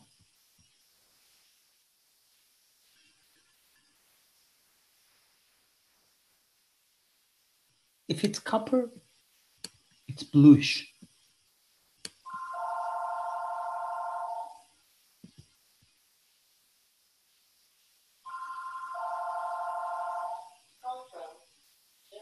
Pink is different material. But that one seed, it's magnetical, it's so huge that whole color of the carbon is changing. But it's pure carbon, huh? The rest. But when you look under the loop, you can see that small seed.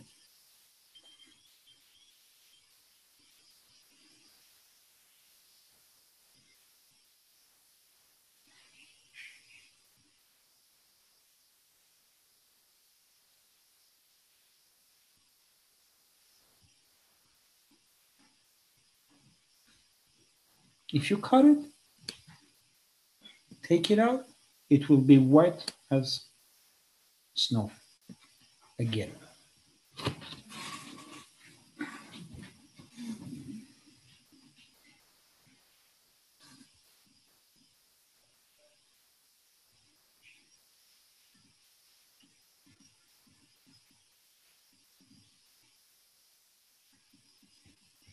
So just understand, each GANs are independent. They have a center. To manifest themselves as a zinc GANs, they have certain strength than a copper GANs.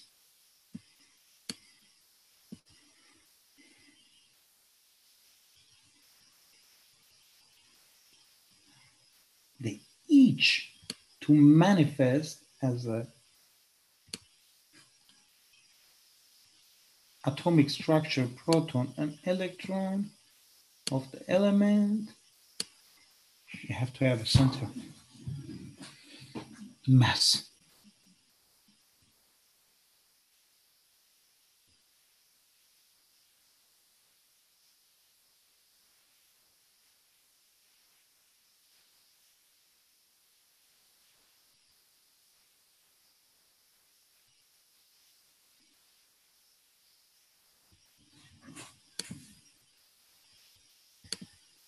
Try it.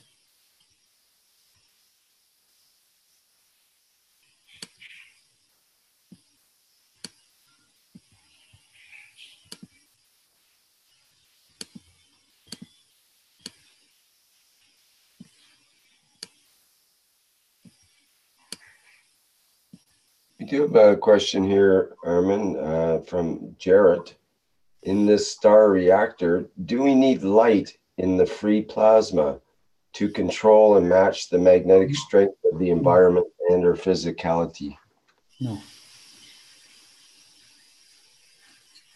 So it doesn't have to manifest light. It could be a black hole. Interaction.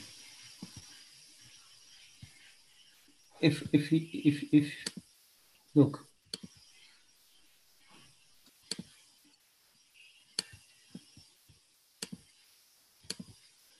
if you have a sun and one is the planet,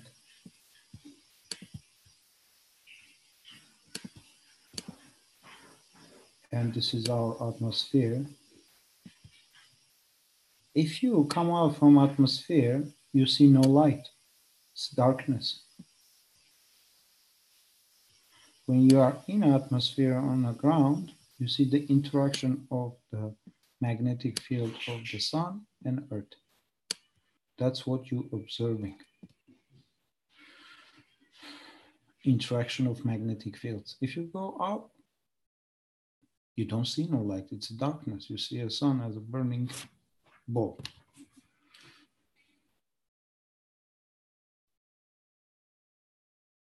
But light you see only if there is interaction. If there is no interaction, there is no light. There's no rubbing fields together.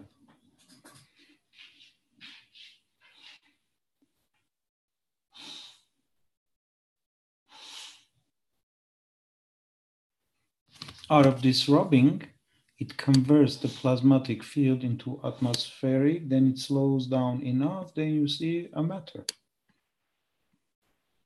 Conversion. Huh? Why you don't feel heat here when it's sun, but you feel heat when you are on the ground. It's 40 degrees. But if you go up, it's minus 10 degrees.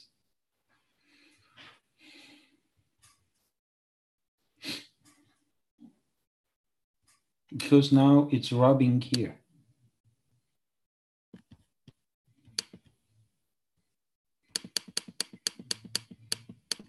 Here.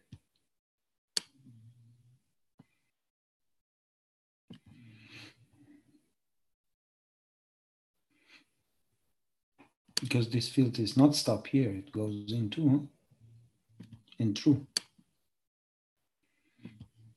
Whatever it needs, in every level,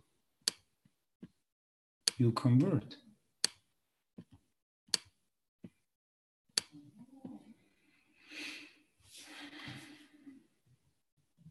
It's like your bone.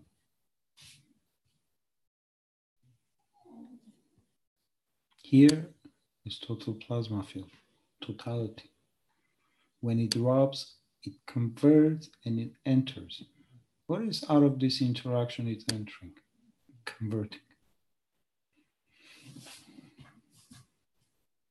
All the necessary fields, what the planet Earth needs. It will become here already predestined. Here it will become a gold. Here it will become a copper. Here it will become something else. Here it will become a water.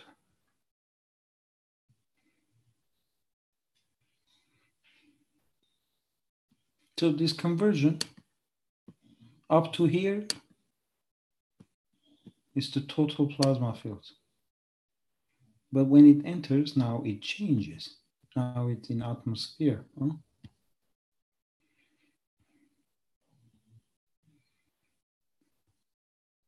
It's not only oxygen, it's bouquet of the field.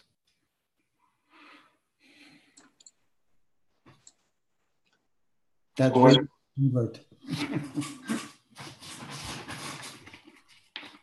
what about back at the star reactor?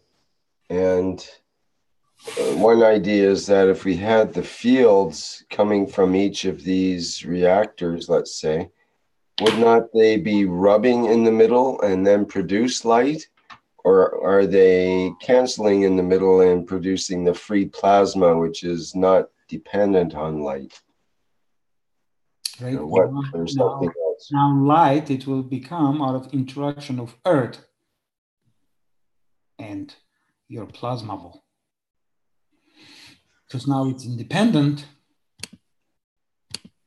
You can take the structure away. It's still going to be here because now you created.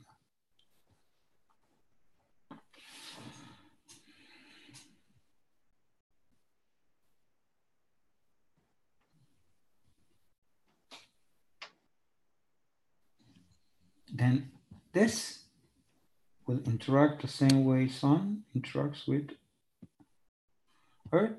Now it will interact with Earth. So with that From plasma, your emotion, because it's connected from your emotion, then you will see. You become a light or you become a matter. Because now you dictate what you want. It's like copy of your soul through your emotion.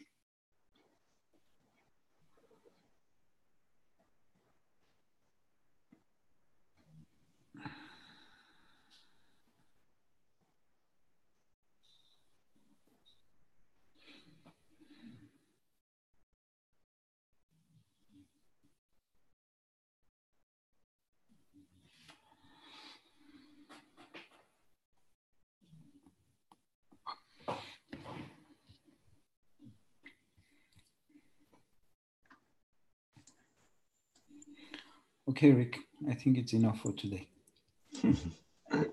okay, good. You guys.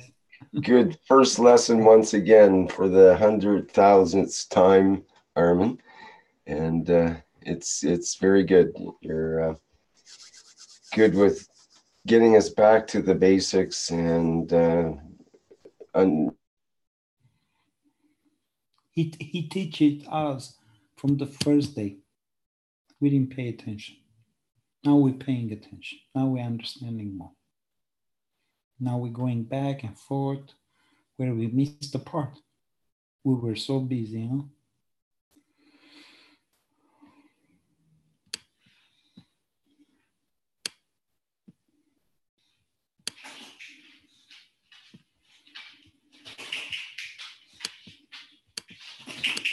Thank you, guys. I'll leave you in peace.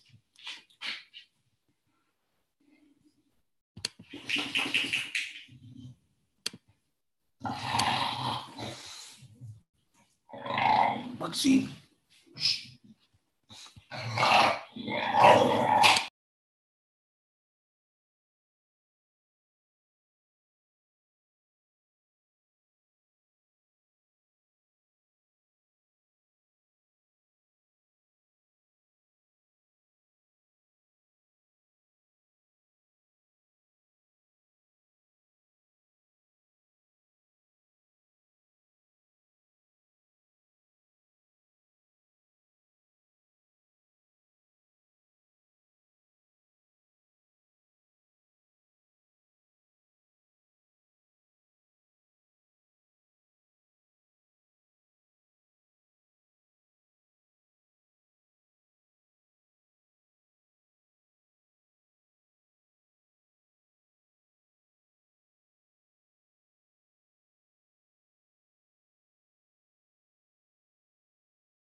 Rick, I lose you. I don't see you.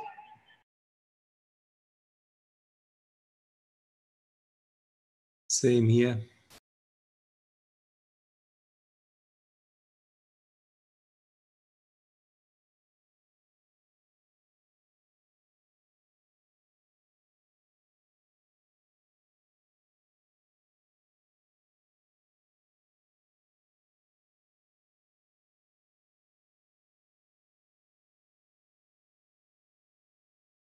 It's strange. Perhaps connection is down. I see I'm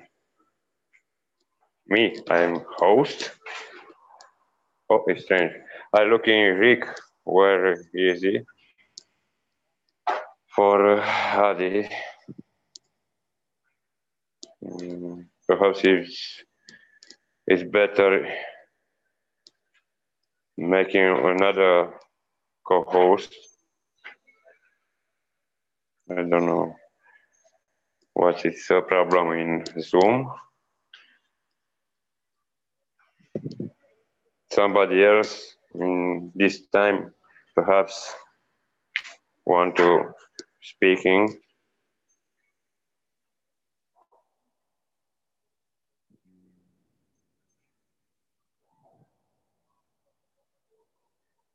Hello, Matano. Okay. Can you Hello? can hear? Yes. Yeah. I have a question. I'm watching Knowledge Seekers 76 now, and I saw that if you want to make stronger GANs, you can put different GANs together, and it is combined together to get a higher order. But if I put that in my caustic to use it in my nano layer, will the atoms be bigger or will they be separated again?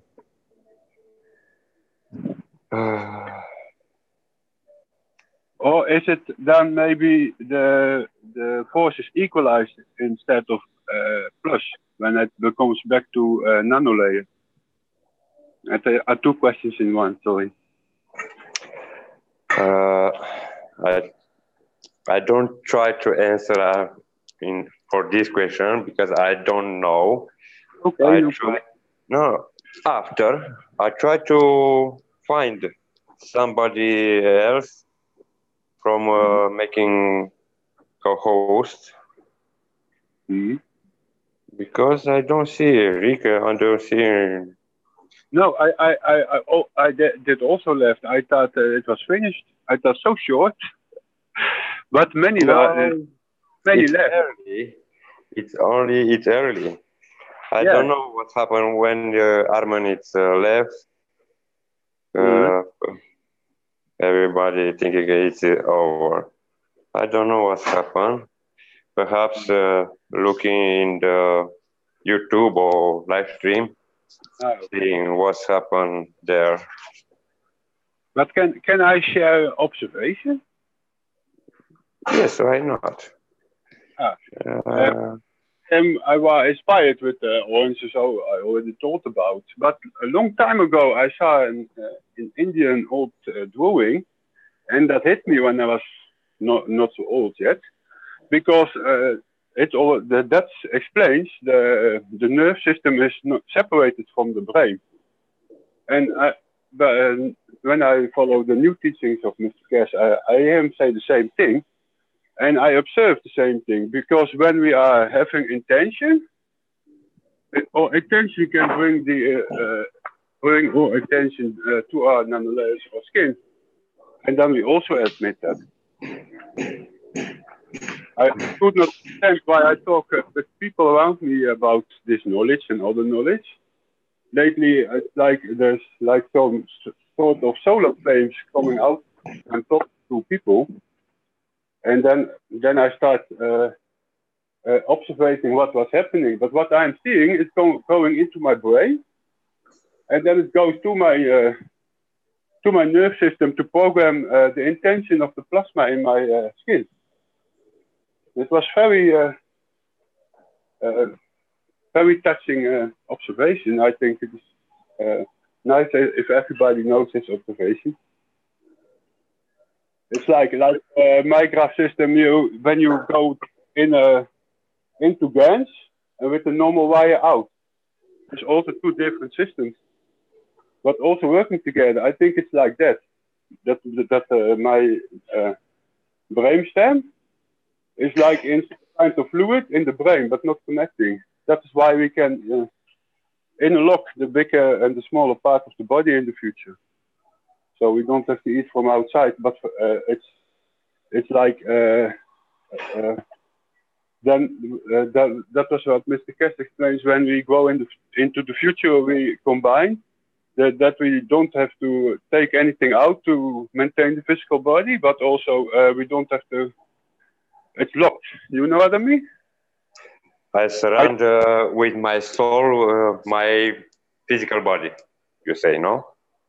Yeah, because when you are born, that part explains it too. The soul feeds the first cells, and when they are alive and they actually are alive forever.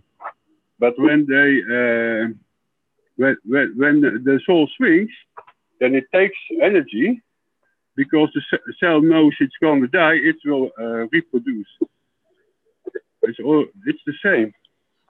It's the same with our intention. When our intention is filled with one thing, we are already eating that. Because long ago I thought, why are the people taking the vitamins from the foods?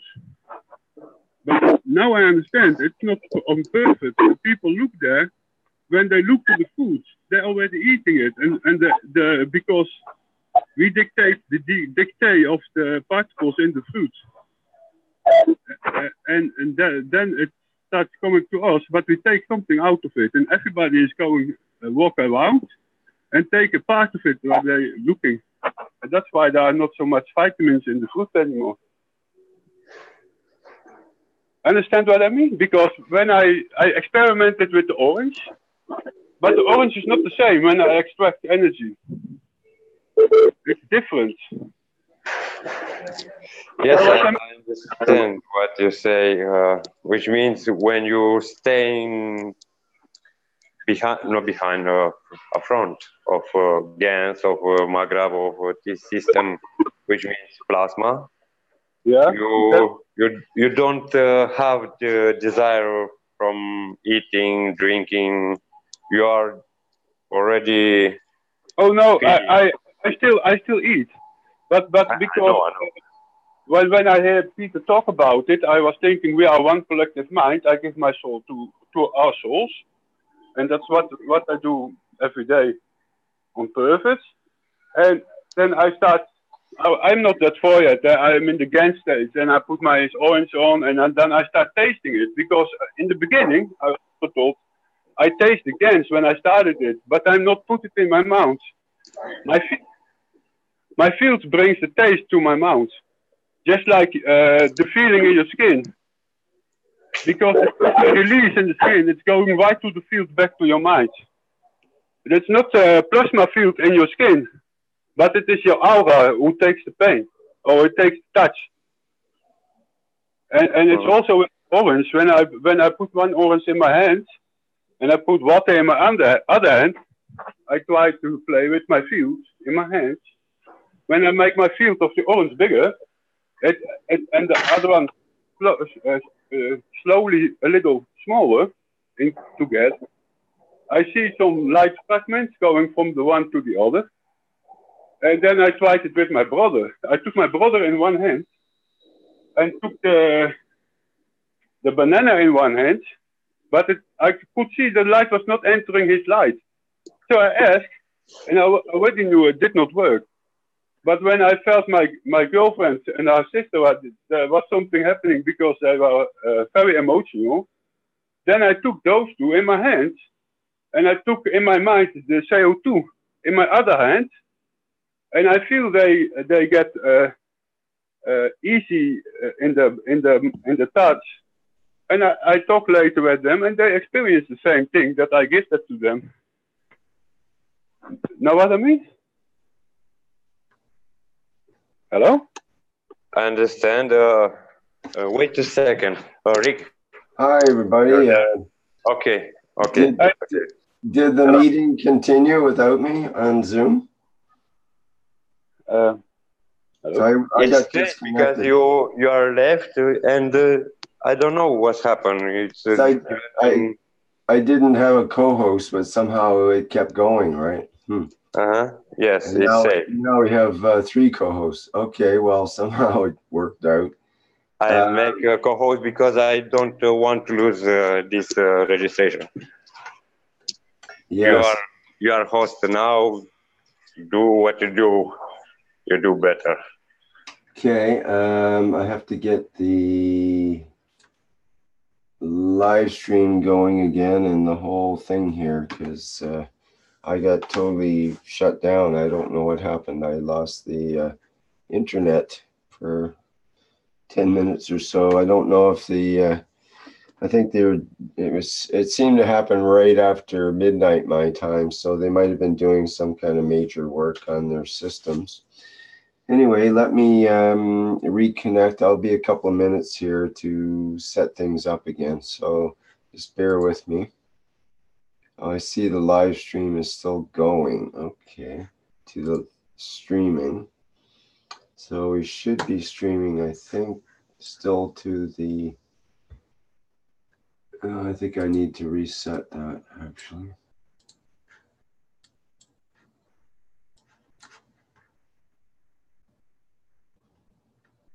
Let me see here. Okay, well, just carry on your conversation for a minute here while I get the stream reset. I believe I need to do that. Let's go for that.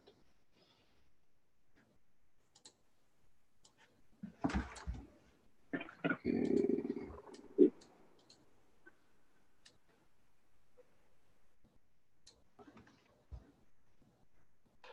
Carry on with the explanation. What you say 5 minutes ago. I don't know exactly where I was, but it was about that's the thing. Why I think we can program our intention in our nano-layers, because it's not connected through matter, but through GANs. I think the top of the spinal, the brain stem and the brains, or in the brain stem and the nerves. I don't know exactly where. But that was very interesting. That was what I want to share. E is what we multiply, because when we see it, we program a nano layer, and that will energize the soul of our body. You know what I mean? There is the heart is maybe the soul of the body. I don't know, maybe I used the wrong words, but it's like there are 2 bodies fit together, and there's the dictator. That is what I'm very good aware of. But when the intention is going to the head side, and it's going to charge the center of the head, then it goes to the nerves, to the nanolayer of the big body, and then it energizes the soul of the big body, like the 8, and then it's going into the field surrounds you.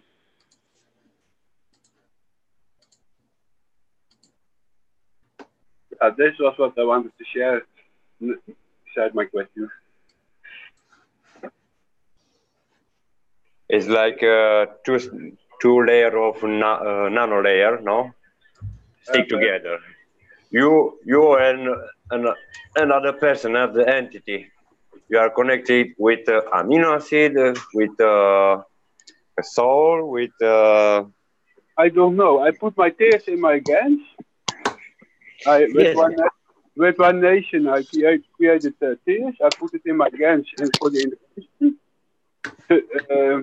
And I direct the fields. I only make patches for others. When I'm hurt, I ask the fields to come to me, and then it comes. Because a part of you are putting not only intention. You have your amino acid there. It's connected in 2 ways. Yeah, I think 2 ways. But I think I have to find the 3rd way. And that one, or maybe it's already happened without realizing, or maybe not. There are always three. Because one is the intention, it's become a ray, and it's becoming one of the ways right in the plasma, or the inside plasma of the sun of the GANs. Because there is also a hollow spot inside, maybe in another dimension again. But there must be a hollow spot too inside, like in the reactors, like in the sun, like in the earth. Let me just interrupt briefly here. It's a good conversation, and maybe you can recap some of it for the people on live stream who have missed the last 20 minutes or so of this interruption. I just wanted to say to everybody, apologize, sorry we had some kind of internet, I had an internet outage. People continued in the Zoom room, but not on live stream. I think it was continued to broadcast on the YouTube and Facebook as well, as far as I can tell. And so I'm back at least, and it's good to know the crew kept moving. Crew kept going in spite of it all. Not even sure if they missed me. Did you miss me? Did you even know I was gone? So anyways, yes, we missed you.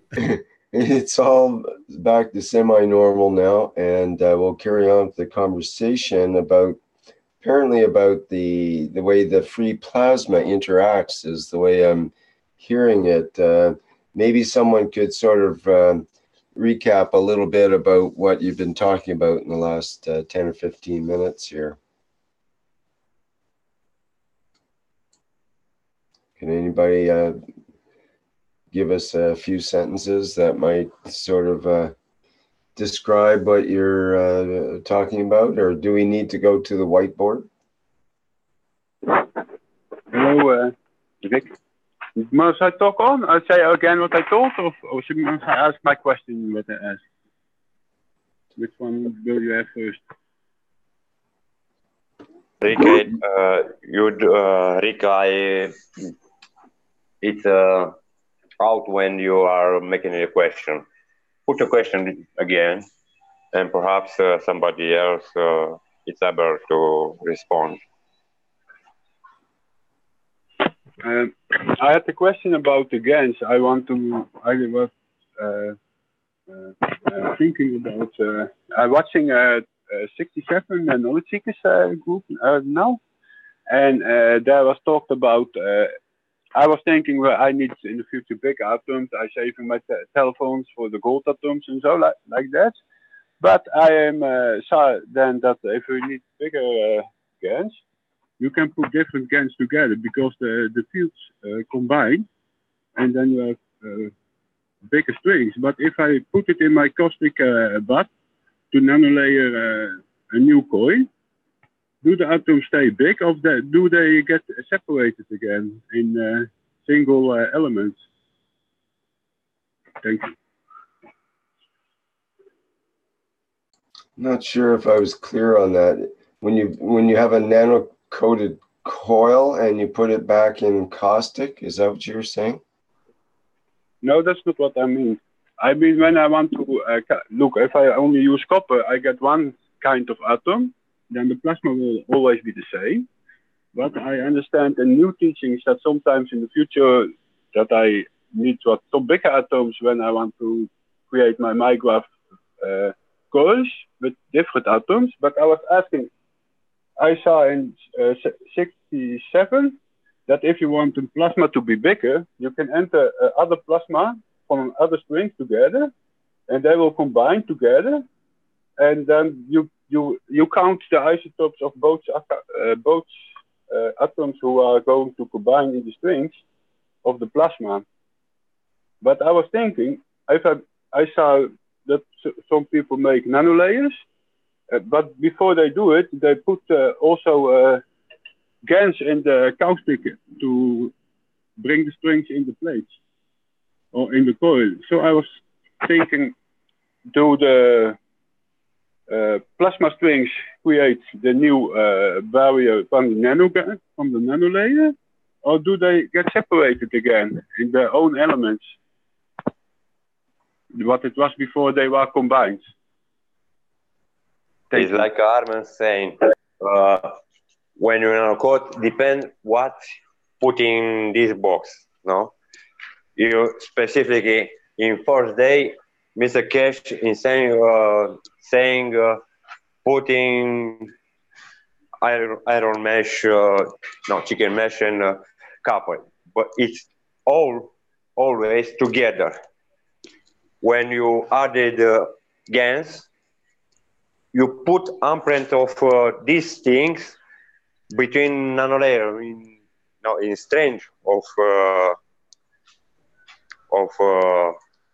this nano-coat. Because also I make this question: what's happen when you change environment? You put in, I don't know, your nails, your tears inside.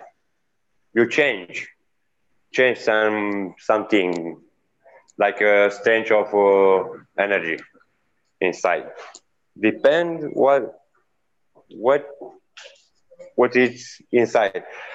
When I nano-coat, first I have only copper and only copper, not chicken mesh, iron, or another things. Depends. I remember at one point Mr. Keshe talking about it's good to have a mixture of materials sometimes, because it provides a broader bandwidth of absorption, for example, of the black copper plates that we make with the caustic process. So you could have some zinc, some carbon, some other materials that are interspersed in the nano layers. And you can imagine a smaller or bigger atom that's interspersed ever so often, that's different than the size of the copper in the nano state, then it'll form different gaps. And it's all about the gaps.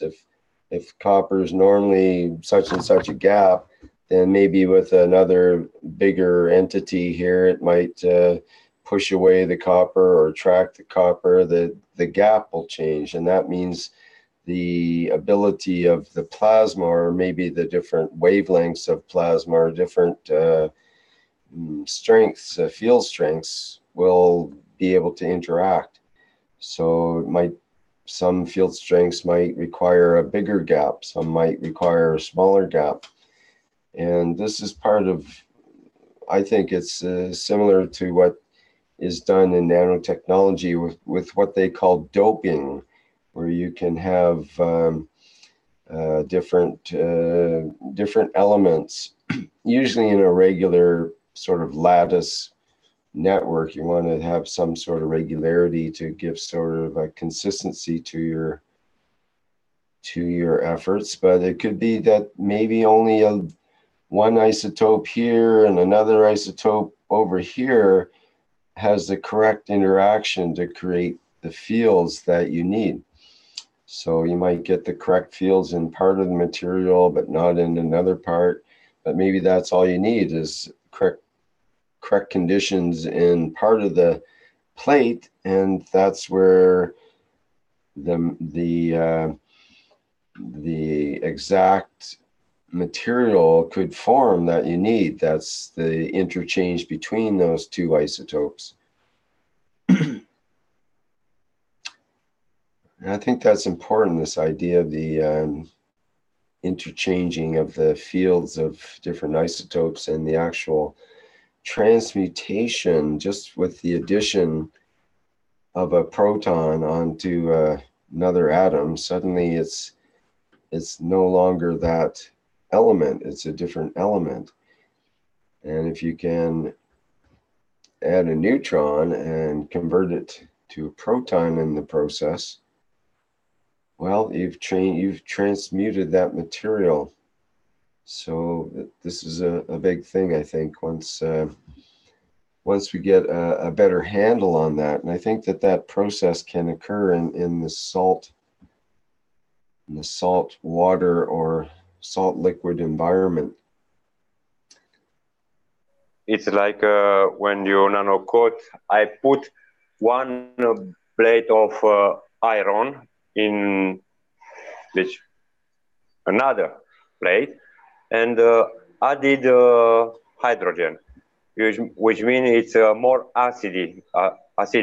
No, you have the balance of in the water in caustic. It's alkaline with natri chloride, no, with salt. You have the balance between acidic and which means gravitational and magnetical. When you added more acidic, which means hash, hydrogen, it's acidic. When you add oxygen, it's more alkaline. You add little gas, little field inside, you change environment. It's understanding what I'm doing in this box.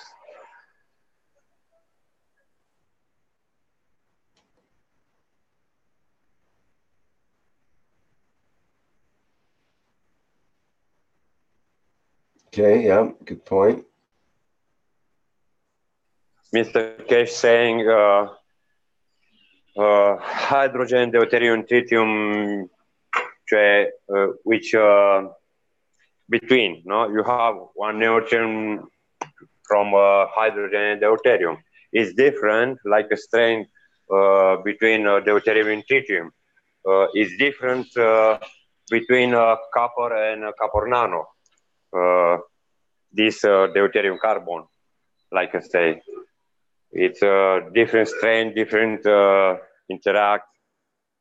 Depends how you look, because when you have the base, the neutron, you're adding. What obtain? This difference can I make with hydrogen and deuterium, but also I can make it with, I don't know, lead and gold. But it's different thing.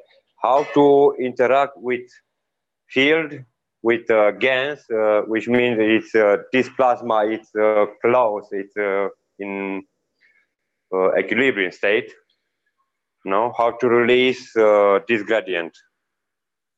It's like you have one graph, and you don't use only one source of current, no, which means pass from gravitational core and magnetic coil.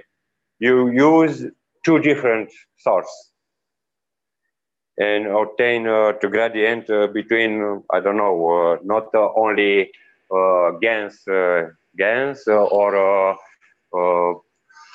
difference of potential tension. Always Mr. Keshe saying one moving one direction, one field, and another in another direction, or in the same direction, but it's different strength.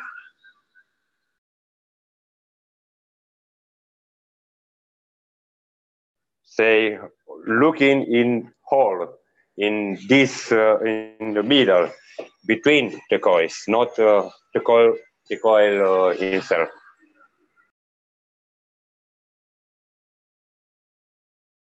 It's like what's happened when you have an inner coil, no? This is gravitational from one stacker.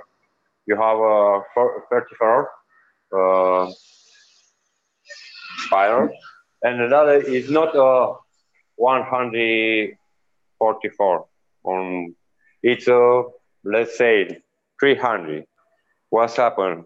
Which more adding spiral, no, in this coil, you are increase exponential this gradient.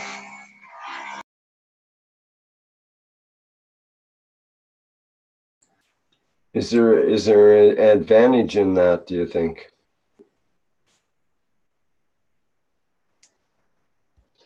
I'll give you an example. This is a tiny little Tesla coil. and it's got, I think, close to 300 wines on this coil here. So if you look really close, if you could, and see its wines, it's got Yes, one wire sticking out the top.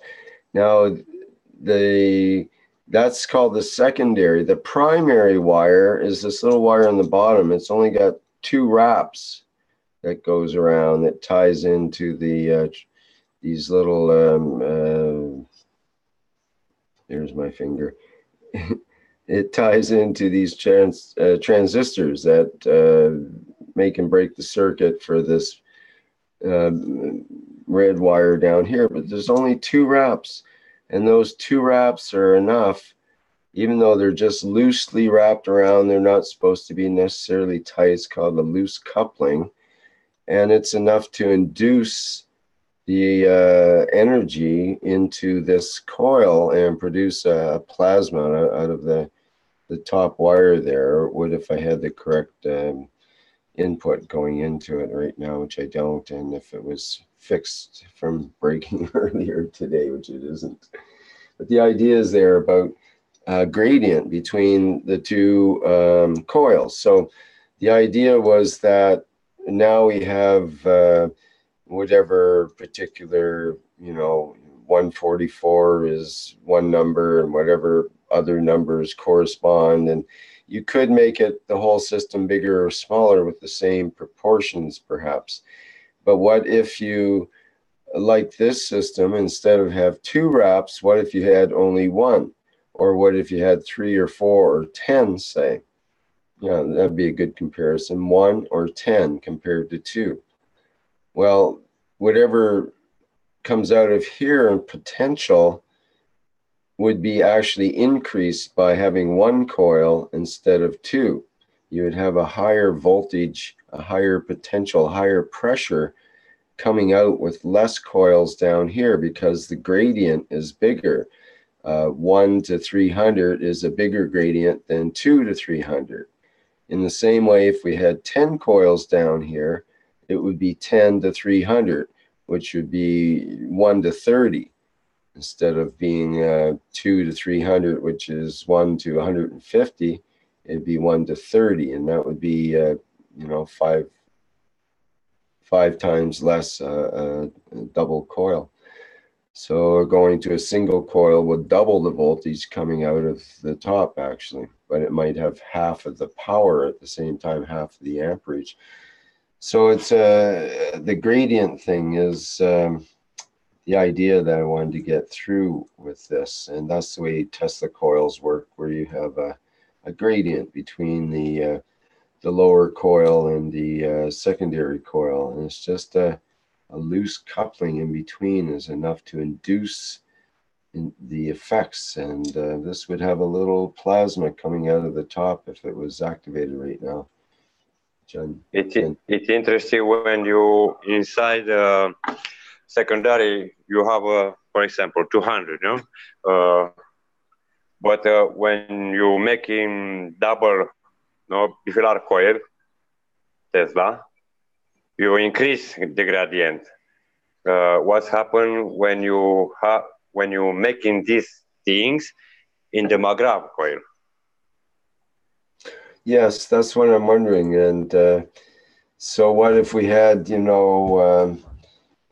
the outer coil was, say, even doubled to 288, and the inner coil was down to 10 or something like that?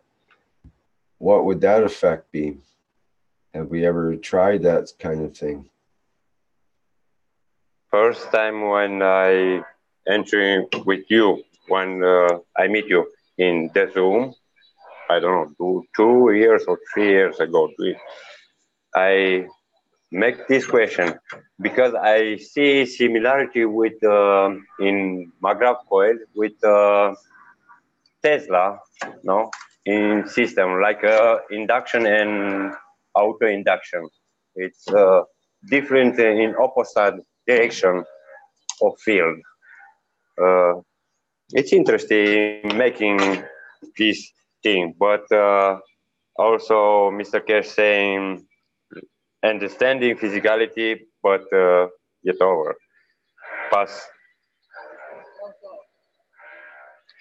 Everything making in plasma way, like I said, looking in another point of view.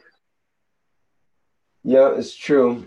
But it's interesting, even a little device like this, and then all of its physicality, it creates a little tiny spark-like thing at the top, you know, and it would hurt you a little bit if you touched it. It's not very powerful. But what it does do, I don't have a bulb here and I don't have this lit, but It lighting the bulb. You see? If this was a bulb and we pretended it would light it up this far away from that coil, light it bright when you bring it in close, and you know, still lighting a fluorescent, a little coil fluorescent bulb. I have another one of these that I gave to Guy today, and we were playing with it, and it was able to light up a fluorescent bulb from about that far away. I thought that was pretty impressive for a tiny little Tesla coil. And it just sits there and you don't even know it's working until you have the bulb close to it. It'll light up a neon bulb or even an LED when you hold it close to the tower there. And it's just powered off of relatively low power DC input. Although these heat sinks get pretty hot. It's interesting because you adding no one or two. I say like 10 coils surround. It's your obtain the energy, the current flow. You are making a series or in parallel and collecting what you need. Well, if I got you right, if you're saying that if you had, say, 10 coils on here, you'd be collecting more current out of it, there's more energy out of it, correct? Yes, because it's like a transforming resonator. No, you're collecting no one, no two, 10. Depends. Yes, you get more amperage, but you would get less voltage coming out of the end, though. No, this is the beauty. You can obtain also amperage and voltage. Depend where is the point, not in the middle. And in Tesla coil, you have in the bottom. No, in this way you have only tension without intensity. But when you moving this point in the middle or in opposite direction, you have also amperage. Well, possibly. I'd have to look into that more. If you're saying you move the coil up and down over the unit. Mm-hmm. Well, it's got resonances and different places do resonate and so on. Yeah. Anyway, but the idea that I wanted to bring up is that it creates fields. It's similar to the plasma, the GANs, the creation of fields. And that's what is interesting about some of the stuff that Tesla was playing with back in the old days. They were dealing with fields, primarily magnetic, but other types of fields. Okay, where are we here? Anybody else have something they wanted to bring up about this free plasma topic that's kind of come up here?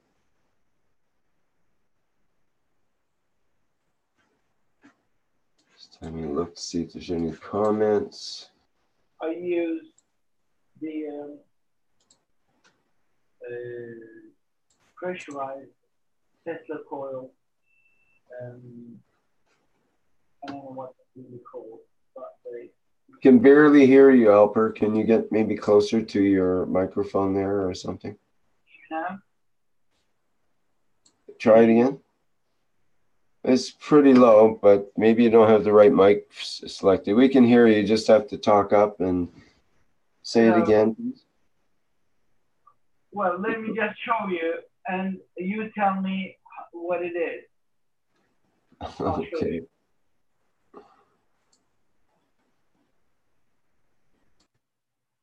I need, yeah.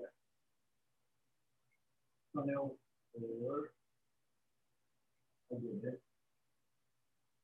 So I use this just to amplify the plasma effect on towards what I do with the GAN. And because I'm so into UFOs, Spaceship Institute is my sort of guide, and I do my own experimental things on towards that. But this is mainly just to amplify the effect of what I really do.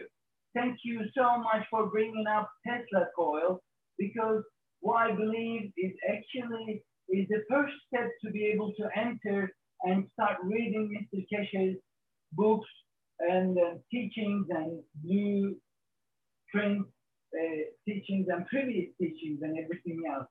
So therefore, what I do is just to be able to increase the effects of the GAN within my environment, and to be able to see the glow effect, and to be able to see the flight and weight reducing effect, and so on. Let me just show you what I have done with the experiment. So that looks like the copper float. Is that correct? On a yeah, nice copper toilet float, usually, right? Yeah, flashball. Right. Yeah, yeah. This is and, nice. What I have gathered within this understanding with everything else, including Mr. Keshe, the surface of it, the reason why the Tesla rolled the cables around that tube neatly and really in between, really closely, or in a space in between, but all continuously, because he wanted to create this glossy surface of it. What happens is when you, I'm sorry, I'm moving too much probably, sorry.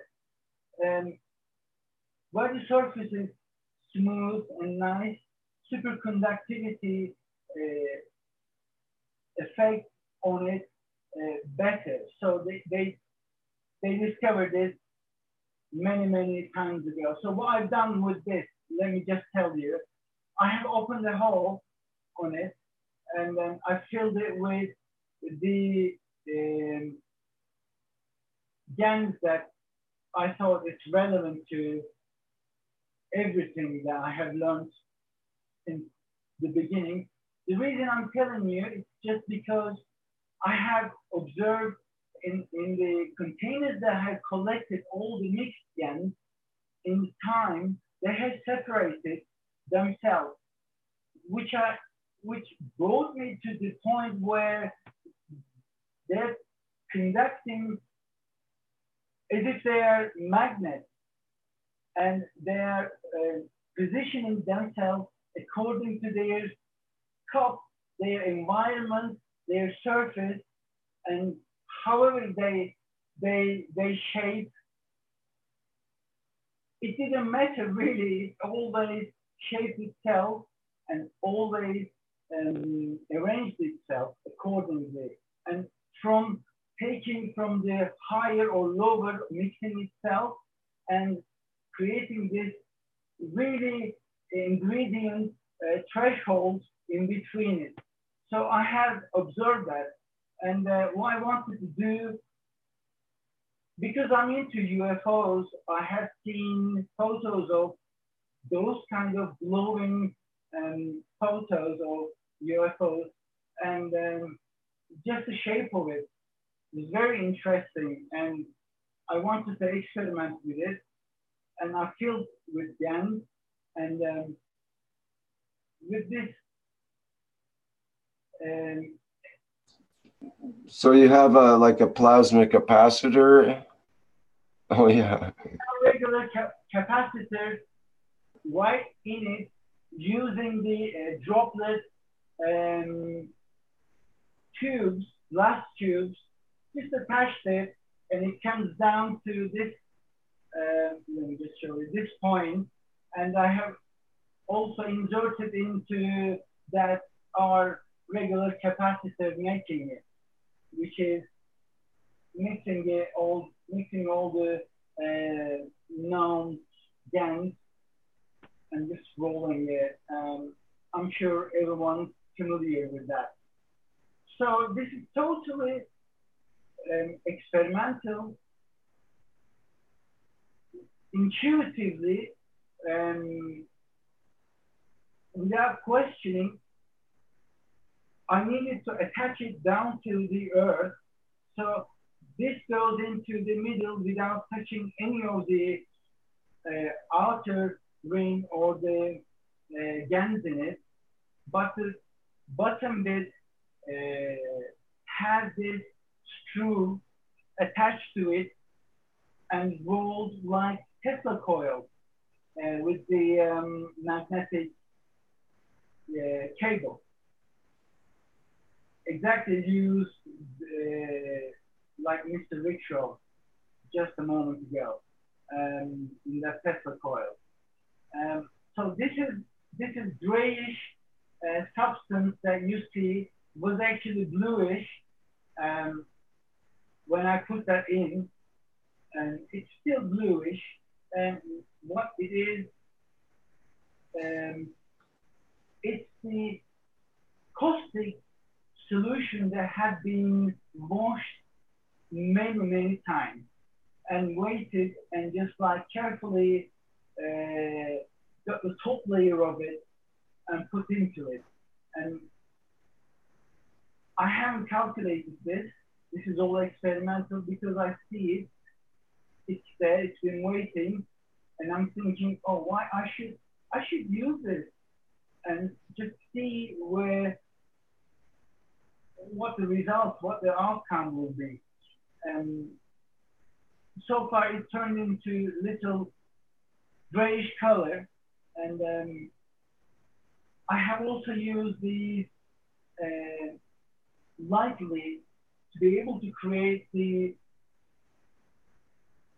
Spaceship configuration, but configurations here are within configuration. And with my intuitive understanding, sort of I see the architecture of it and I apply my emotion towards to it. And when we see this Tesla coil is just a step to increase all the effects are happening here. I have been using it for the last 2 years. I've seen the benefits of it. I've improved many well, like opposite things that I come towards myself, and I have increased the effect of it with this. Using it is good, but understanding where it comes, what we're dealing with, way ahead of this thing. This is material as we see, but what happens here is non-material, and what I would like to get the benefit of that. For instance, I have been smelling coming as a heartbeat, not always, ionized air. I mean, it's like super fresh. I have seen ants coming on it and walking around it just as I made this what is that? I don't know. I haven't put the intention before I start. This is going to be this definitely, and I don't have that. But what I have is the good intention. First of all, is the healing to reach the ones that need healing all the way away. But Tesla effect almost all the time works perfectly with our technology. It reflects.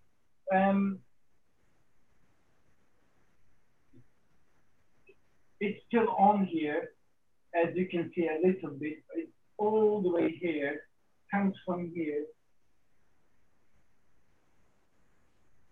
But this is not our subject here. What I'd like to know is, from this point, how can I get the next step to be able to do? I'm asking for the public, just as I have put this on the table. How easy to make this from a simple shop I bought, and just the air is ionized air is very, very beneficial, I believe. Thank you so much. What do you think, guys? Okay. Well, it's kind of cool, Alper. It's a project, and it's interesting. What are you powering it by? You have some kind of transistorized power supply. You see these cables so connected to. I just rolled around the tube. Oh, I see. Oh, yeah. Wow. It's definitely see it interacting with it there. Yeah, I wondered what that little loop was in the middle of your thing, and that's where the copper wire was. I couldn't see the copper wire before. Ah, that makes sense.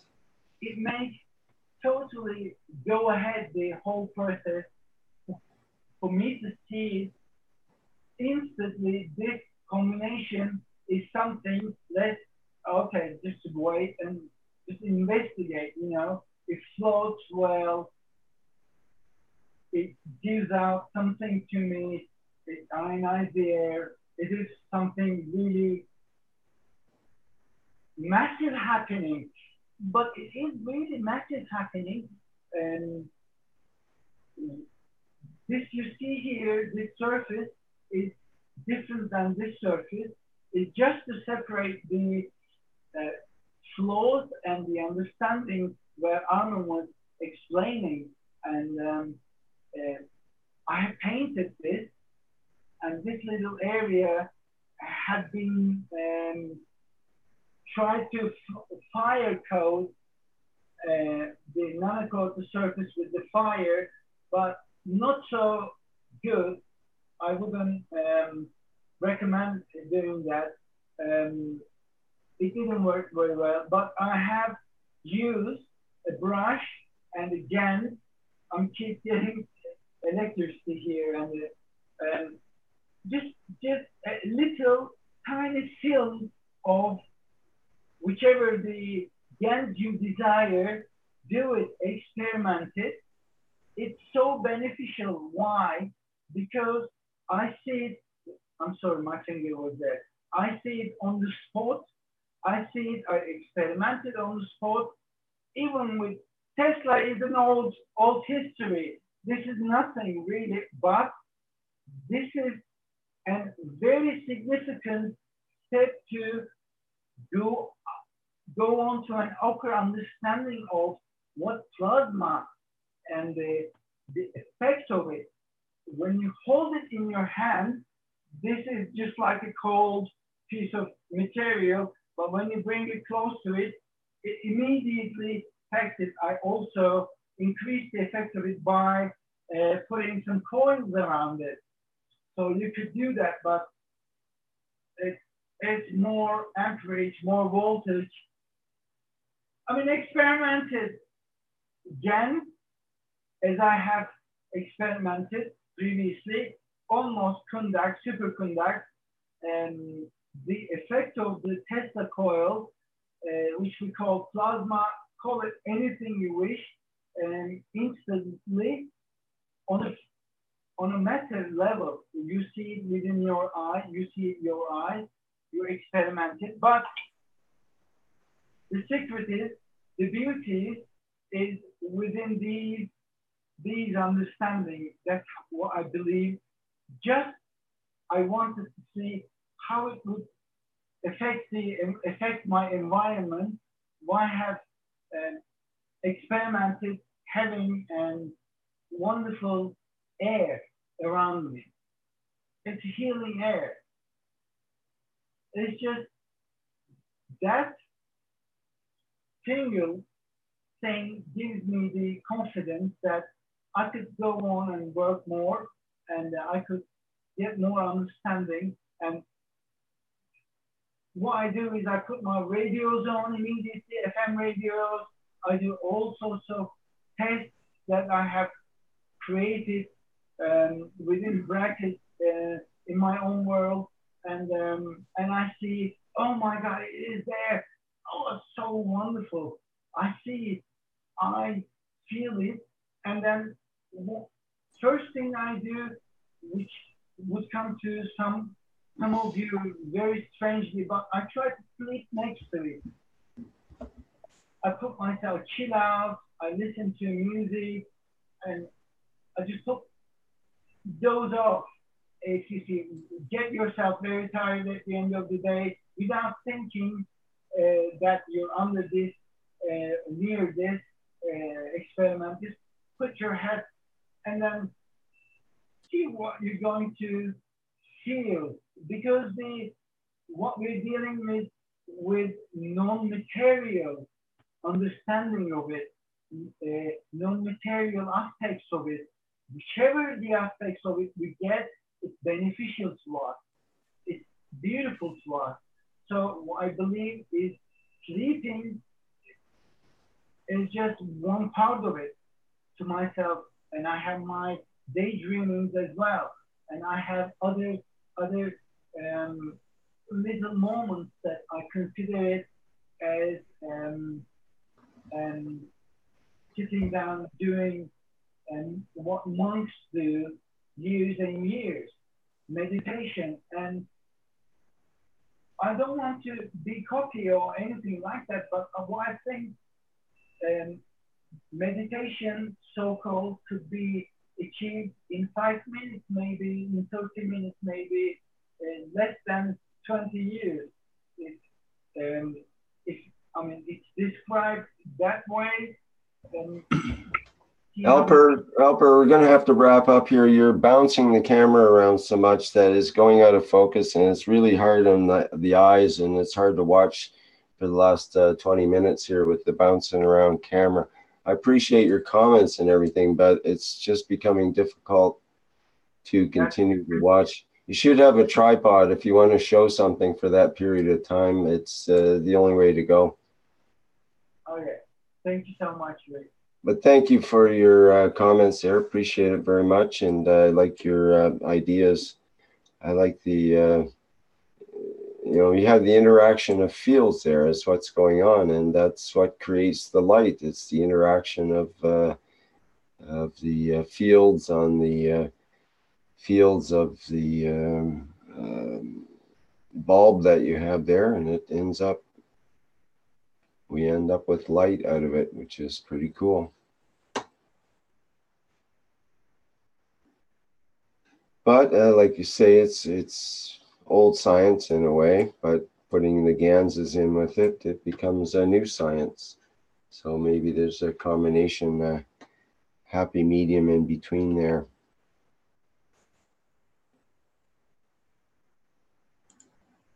Have another attendee I'm bringing in.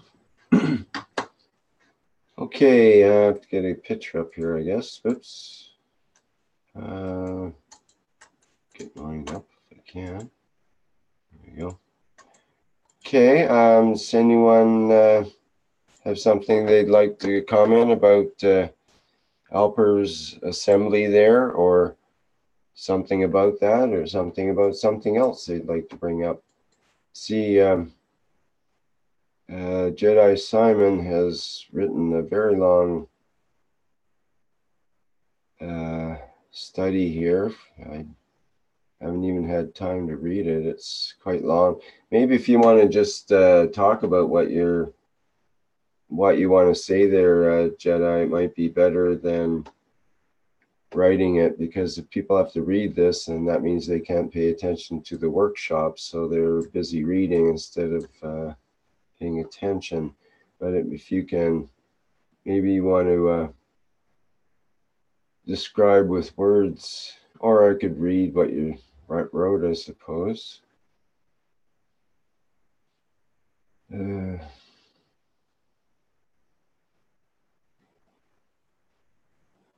Well, actually, no, I can't read that much. I'm too burnt out to read that much. But people can read it in the Zoom chat here if they like, and maybe there's something. I don't see you don't have a question there. It seems it's comments on intention and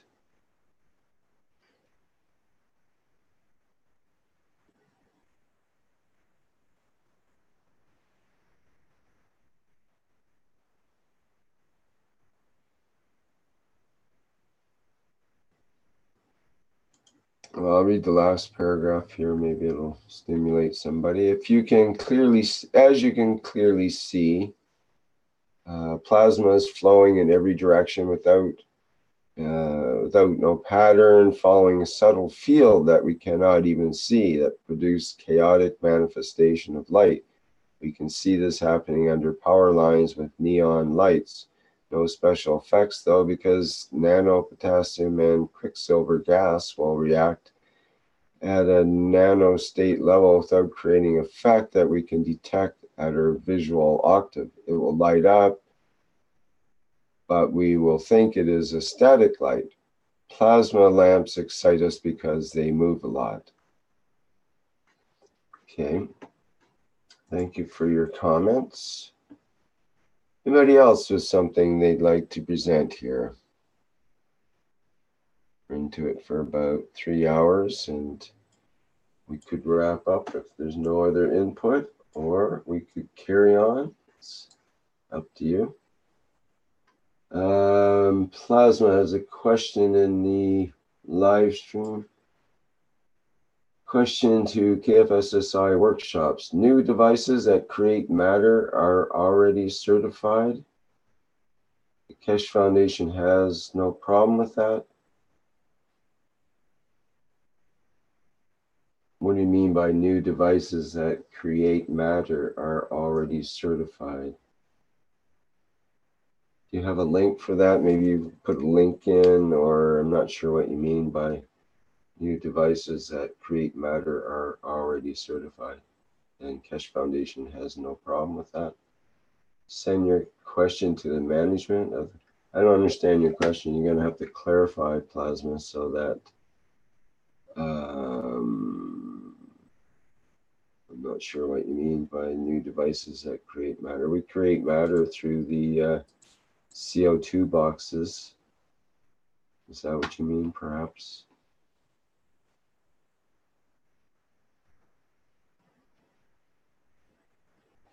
Not clear. Hi, Rick. Jalal, hi, how are you doing? I'm fine. How are you? Good.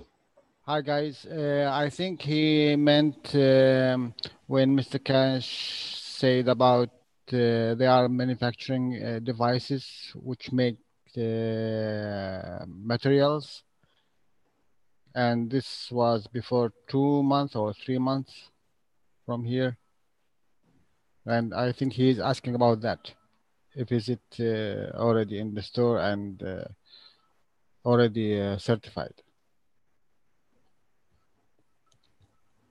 Okay. I don't believe that these devices are certified yet.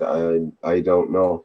They'll be brought out when they are certified, they'll become available on the Keshe Foundation store.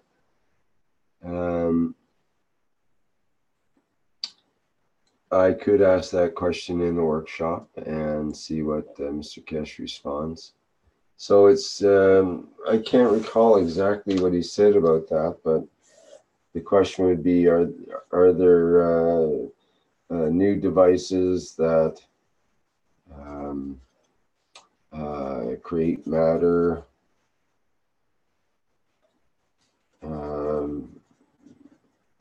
been certified, basically, which is first step to, after manufacturing them, the first step to getting them on the market.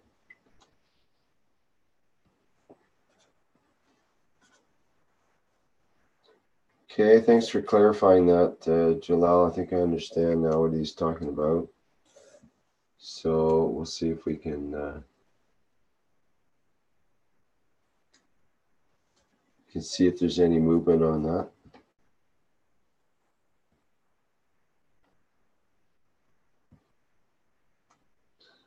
Is there anybody else who has any questions for Mr. Keshe for the workshop? If you're not going to be at the workshop and you'd like to have something asked or something clarified, I could present it.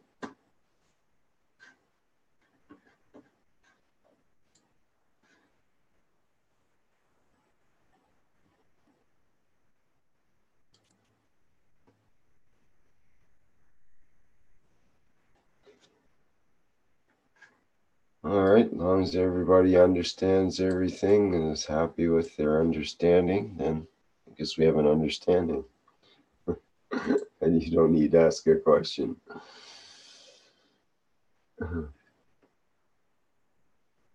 Okay, is there any other questions or input or output?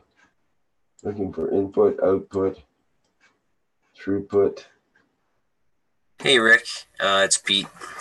Hi, Peter. How you doing? Pretty good. If you just give me 1 second, I can actually show everybody the fan setup with the filter on it so that you can protect yourself and your workshops with, of course, the ambient protection from the disintegration caused by invading other ambience, right? Like 5G and everything like that, and the ultra saturation and whatnot. So if you just give me a sec just to grab some incense so I can do a demonstration of the double vortex it does. And oh, this is your famous double vortex thingy. Yeah. Show me one time. Yeah, okay. Okay, just give me 1 second here.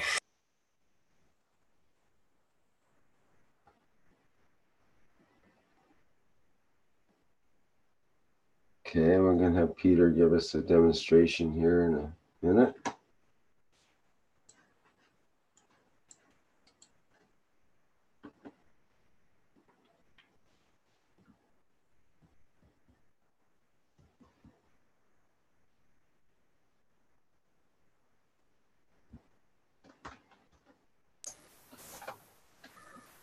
Oh,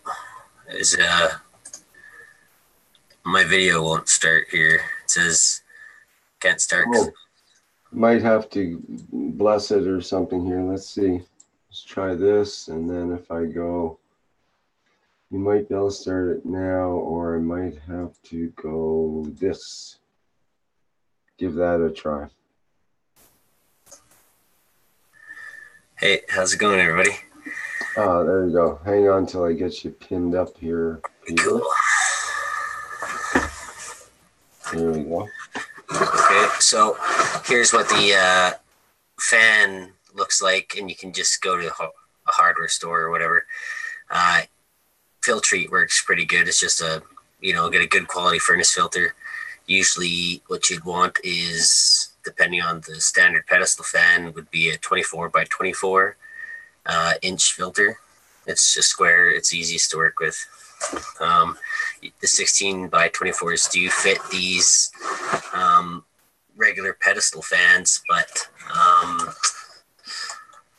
it's just a little more cutting and a little more waste. So 24 by 24 is usually pretty good.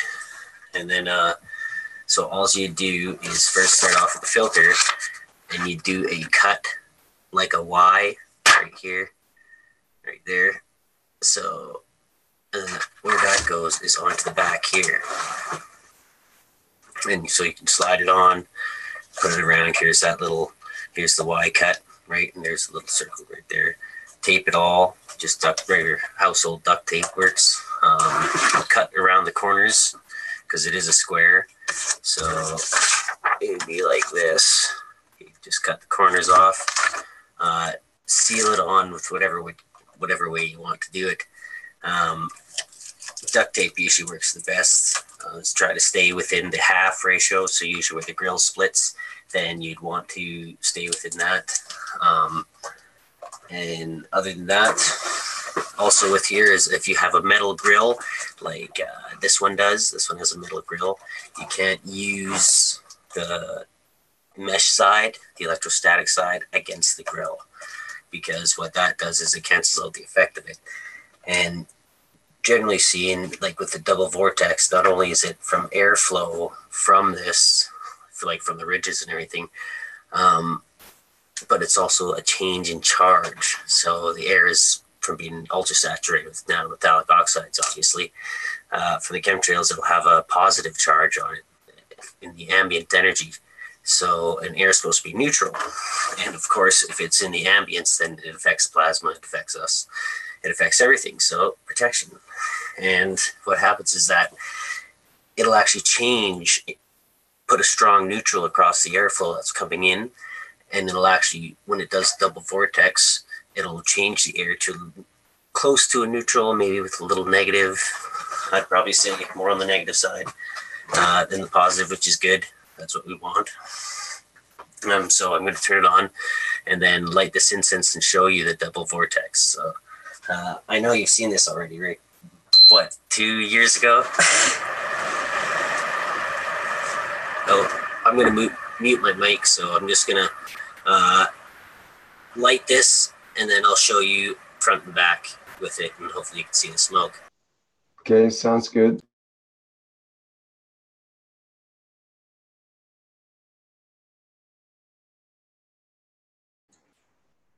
I'll give the play-by-play action. This is Peter lighting the incense. This is Peter blowing out the incense. No, he's blowing it out. We created smoke.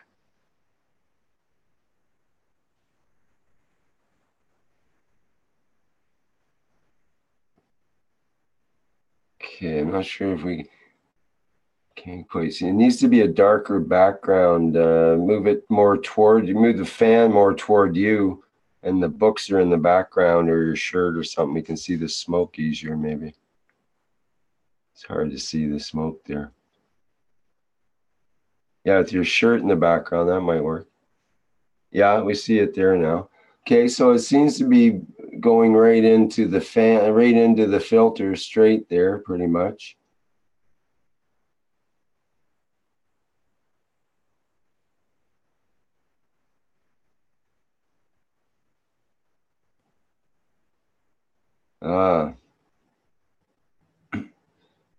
So here we see the air, the double vortex, where the air is actually going into the fan instead of coming out of the fan. It comes out at the top, right? But it actually goes in the center. Then the vortex is in, catches in the filter, and then exits out the top, kind of thing. So it's getting kind of filtered two ways, perhaps.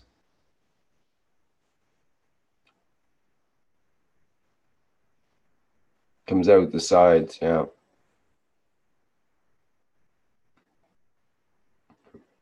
I think we kind of get your hand signals there.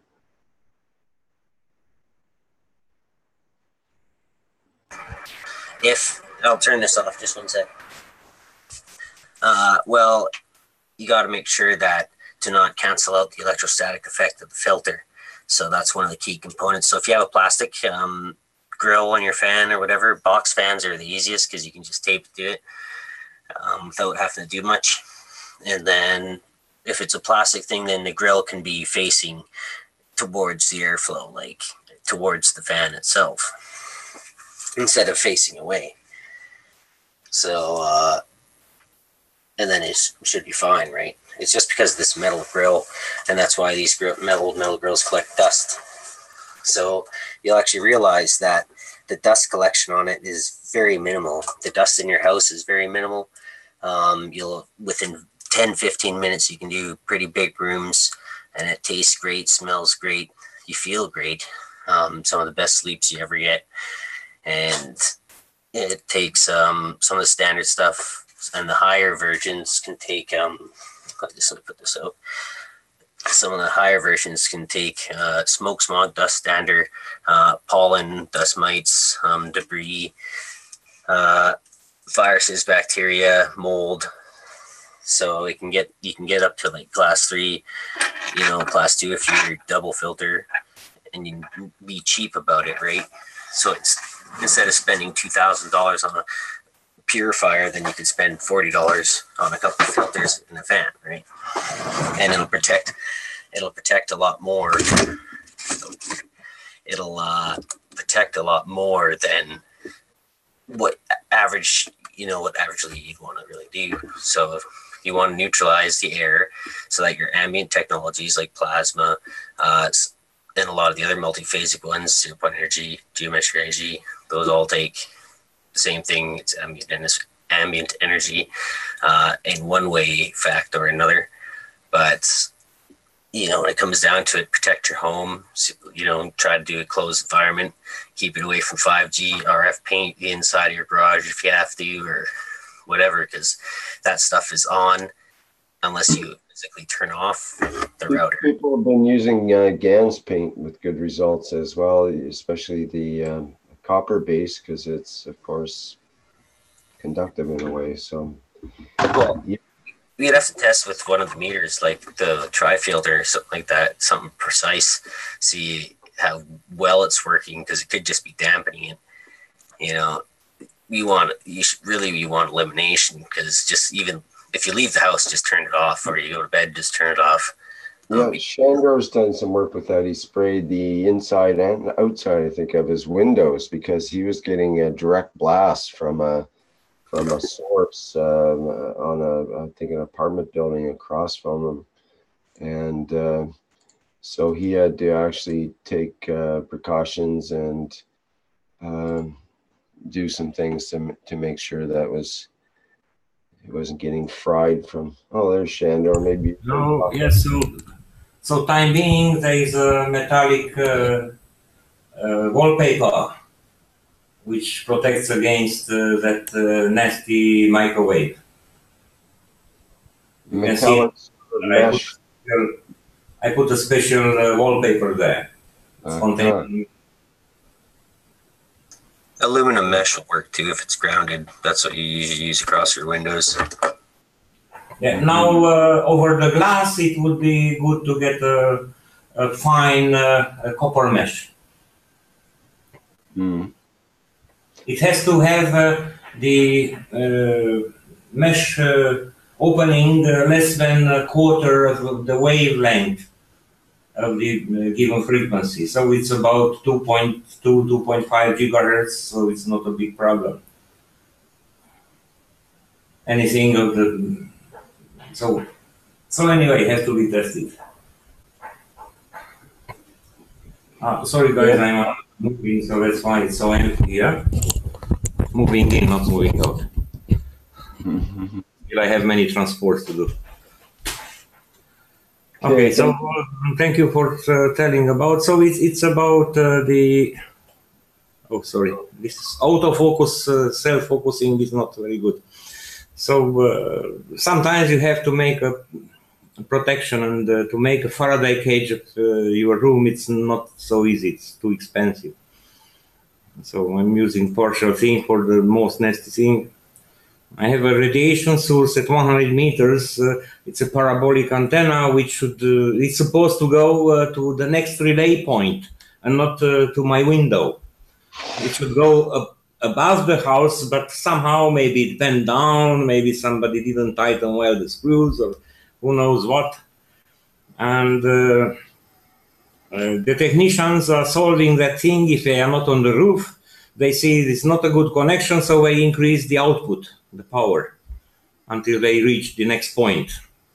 And meanwhile, they are boiling me here in this room. So it's a big bureaucratic company. It's hard to reach them. So now this passive protection is the way time being.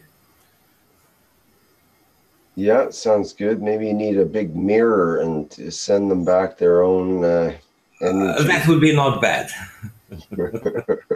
To make a relay point and to send them back. Yeah, that would maybe be interference with the telecommunication, and you know it's a T act which I don't want to get involved. Maybe you could have a few hundred subscribers subscribe to your point there, your waypoint. You got so much energy coming in. That would be nice to put the consumer, a night light or something.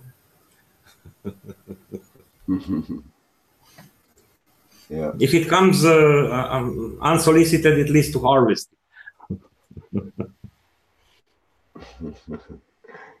Anyway, that would be another thing. Now I have other projects to do, more urgent ones. Right on. Okay, thank you.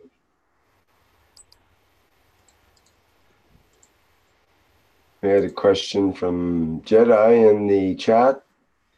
If tuning is the key, in what way this is achieved? Positioning, spin, size of reactors, frequency produced? Are we talking about spinning motors? Could you try a fixed system? Following the crop circle pictures I posted in the forum. Well, we've done all of those things, the positioning, the spin, the size, the frequency.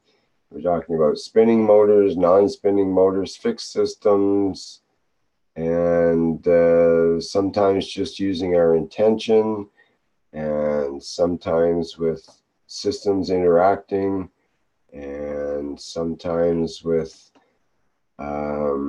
a lot of it has to do with the loading of what's called the loading of the reactors, which might have to do with the proportions, specifically the gradient between the materials that are added inside, and certain ranges of strengths will require certain gradients and certain types of materials, or an absence of materials, even more importantly.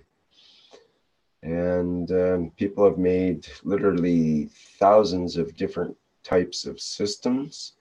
And Mr. Keshe has said some time ago, I've got it printed out here somewhere from 5 years ago when I first met him, when in one of the first workshops, that first Plasma Reactor Groups, I think it was, that it was in a Plasma Reactor Group, that he said, there's as many types of reactors as there are stars in the universe.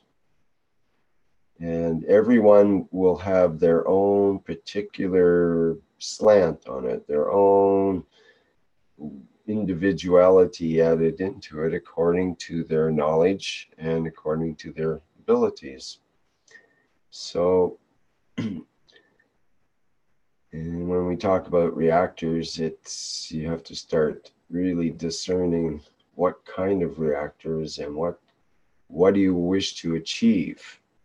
And that way the tuning comes in as to, the specifics on a specific system, according to the way we are taught about the rules or laws of the universe that we see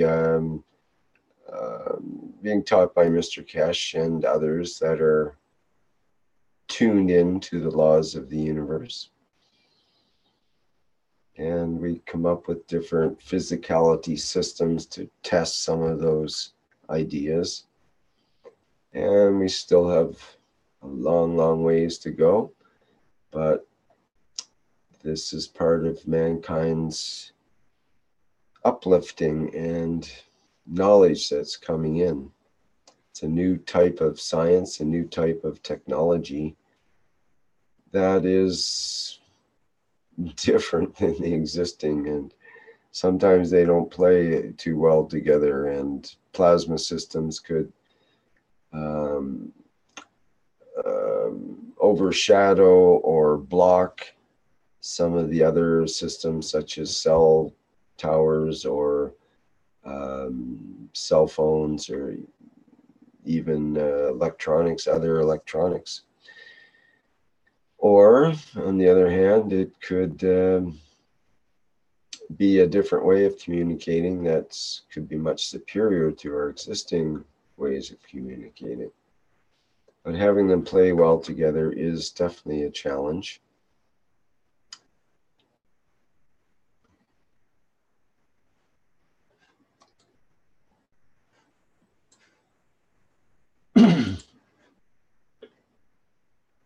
Excuse me.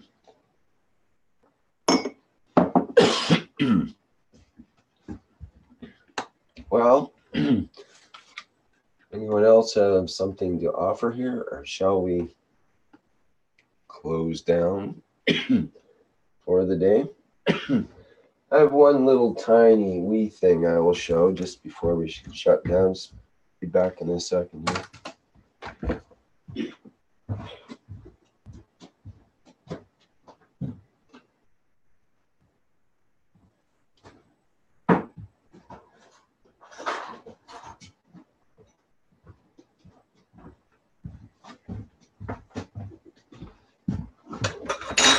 I did a little experiment in the microwave. Excuse me, something jumped in my throat. And I showed these before, but I'll show them again here. These are these are little GANS balls. And they come from the water gems. You can probably see them in there. You can see those little balls sort of floating around there. They tend to go down to the bottom. But these these balls started out as tiny wee little hard spheres, and you drop them in water and they expand out over a few hours time, and they're sort of jelly-like.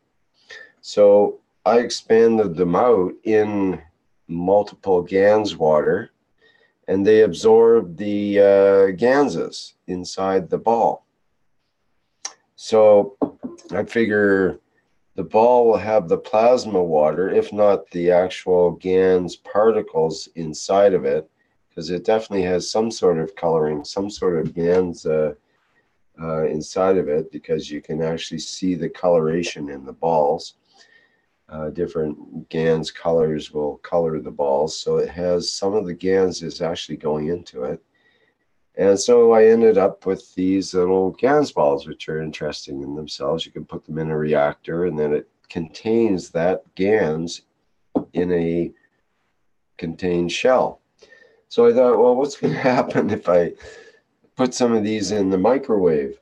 So I took a bunch of these GANS balls, and I put them in the microwave and tried it at different settings, and some of them just started to sort of heat up and split. They would just split in half, and others stayed together, about half and half. Half stayed together, half split apart. So it was interesting. It stayed together, and then I shut down the microwave after maybe 5 minutes, 6 or 7 minutes, maybe total microwaving these little GANS balls. And they didn't really change too much. They shrank a little bit from the steam that came off, you could say. Then I came back a day and a half later, and those balls had shrunk down to the tiny wee size of this little ball here. And I had one particular one I was working with, in the center of this little piece of styrofoam, the styrofoam doesn't heat up in the microwave. And I had one of the GANS balls that was as big as,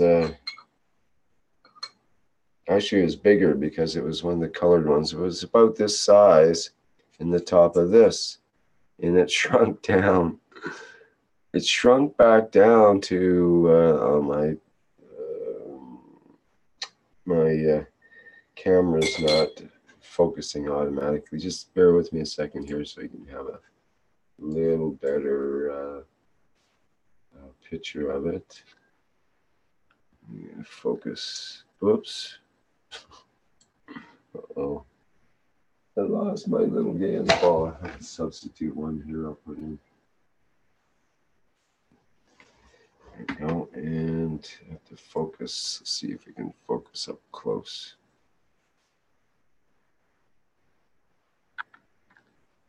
Well, something like that.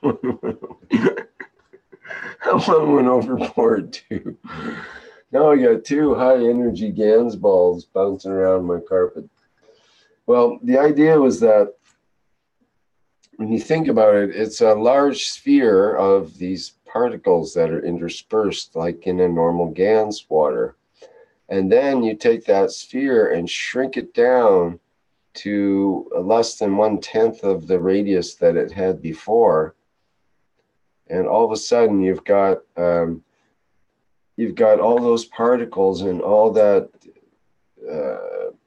all of the matter level stuff that produces the fields are now, instead of being out here, are now all come closer and closer and closer together. They're forced to interact with each other and be sort of a little potent pill of potency, of gradient, just ready to spring into action, you might say. So I'm thinking there might be a use for that in some way. Maybe that tiny little piece, I hesitate to even bring out the other one again. Maybe that tiny little piece, which you can see here is one of them right there. You see it's my thumb underneath there. A tiny little piece might have special qualities to it because of everything being brought together, being compressed. And now this can be put as a seed in the center of a rotating sphere, let's say, and it, under the conditions of the liquid inside, the liquid will absorb, it'll tend to expand, so it could be in a certain situation and expand out. And the other thing is, what if we had one of these little gel spheres and we take the hypodermic needle and inject a gas or GANS into the center of this sphere as we see fit? Maybe some hydrogen, helium, argon, neon, and xenon, for example, just for fun.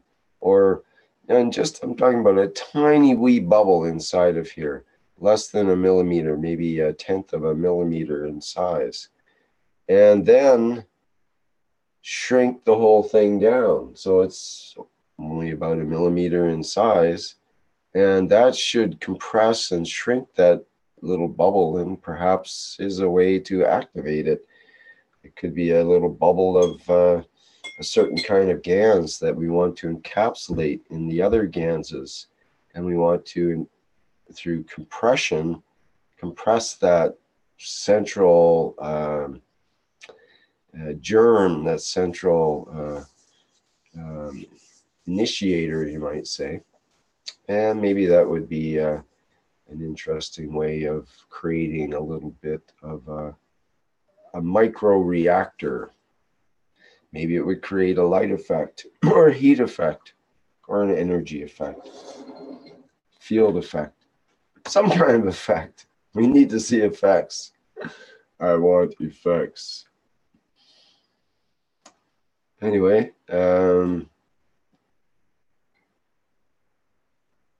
Jedi said, yeah, just charge them and throw them in the river. Yeah, well, that's an idea for polluted rivers. This might be a way to do it, is to preset these gel balls to the settings that you need, the right ganses in them. And maybe a handful is enough to spread throughout a river system and collect up the debris, and maybe once the balls expand, they can be collected at the other end of the river or something like that. Or perhaps they just do the breakdown naturally inside the balls themselves. Maybe they even end up being good for the fish to eat. You end up creating super fish out of the clean up the river and create super fish out of it. That would be pretty cool. So anyway, that remains to be seen and tested, but there's something about that that's I find interesting, and I think there's some uses there somewhere. I'm going to continue with my microwave experiments and see if I can use those microwaves in some way to activate the free plasma in the center of our spheres. Anyway, that'll be for another time. Okay, anybody else have something they want to show and tell or talk about? Shall we wrap up for today? See anything in the live stream? And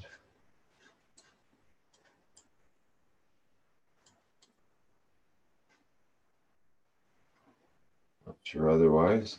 Well, it seems like it's going kind of quiet here, so let's wrap up for today. It's been at it for almost 4 hours, and we don't want to go for more than that. So you see, Jedi says just make GANs gel balls and use them to free plasma in a polluted river. You can make 1,000 and test them.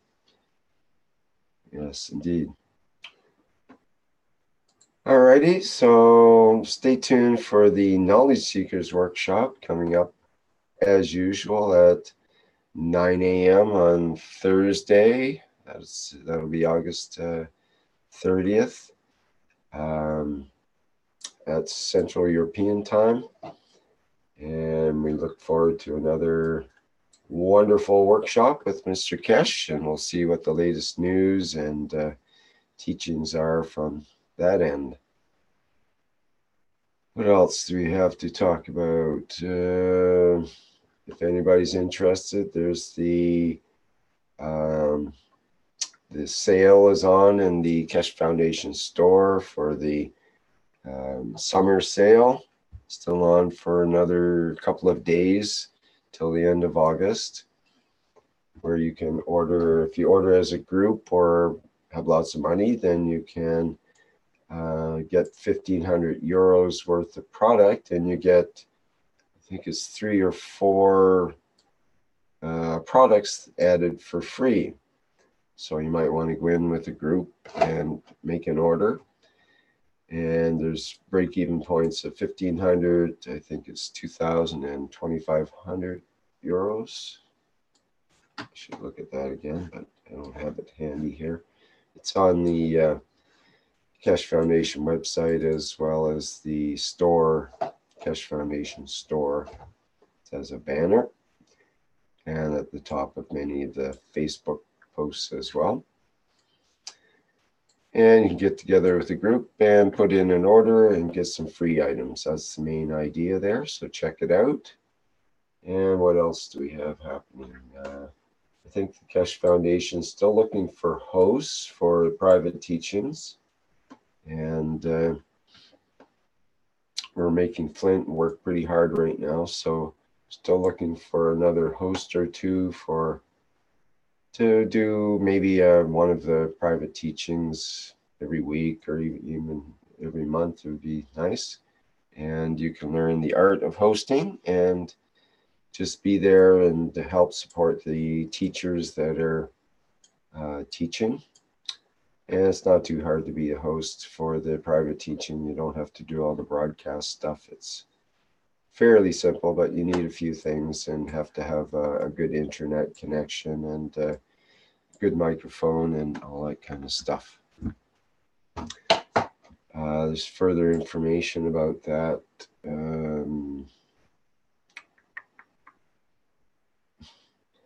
Somewhere I've posted before on that, but I don't know if the actual, let me see, you can contact the Keshe Foundation through the KFSSI site, the education portal there, and you have to become a student in order to be a host. So that'd be the first step. And speaking of which, it's a good time to sign up to be a Keshe Foundation Spaceship Institute student. And there's a process. You have to go through the security and sign up, pay €100 per year for the fee. And you'll have access to the previous year's private teachings, which is quite a large database of information, as well as the latest live teachings, which are occurring with different teachers. That'll be starting, I think it's September 17th coming up. And various teachers, as well as sometimes there's special guests, such as Mr. Keshe or Caroline, that are also teaching. So it's a good resource, and it is a good price for being able to become a Keshe Foundation Spaceship Institute student. And if you really think you can't afford it, then you can still apply and you will be accepted as long as you pass the security requirements and all the rest of it. You just have to give them a good reason why you can't afford the €100. And Mr. Keshe has a policy that he won't turn people away if they can't afford it. That goes especially for the countries that are generally have a less advantaged, let's say, or less income than the so-called developed countries. Okay, well, I guess that's it for now. Thank you, everybody, for attending today, the Keshe Plasma Reactor Group for Wednesday, August 29th, 2018. See you all next week, and this is Rick out for now. Okay, I'll stop the live stream.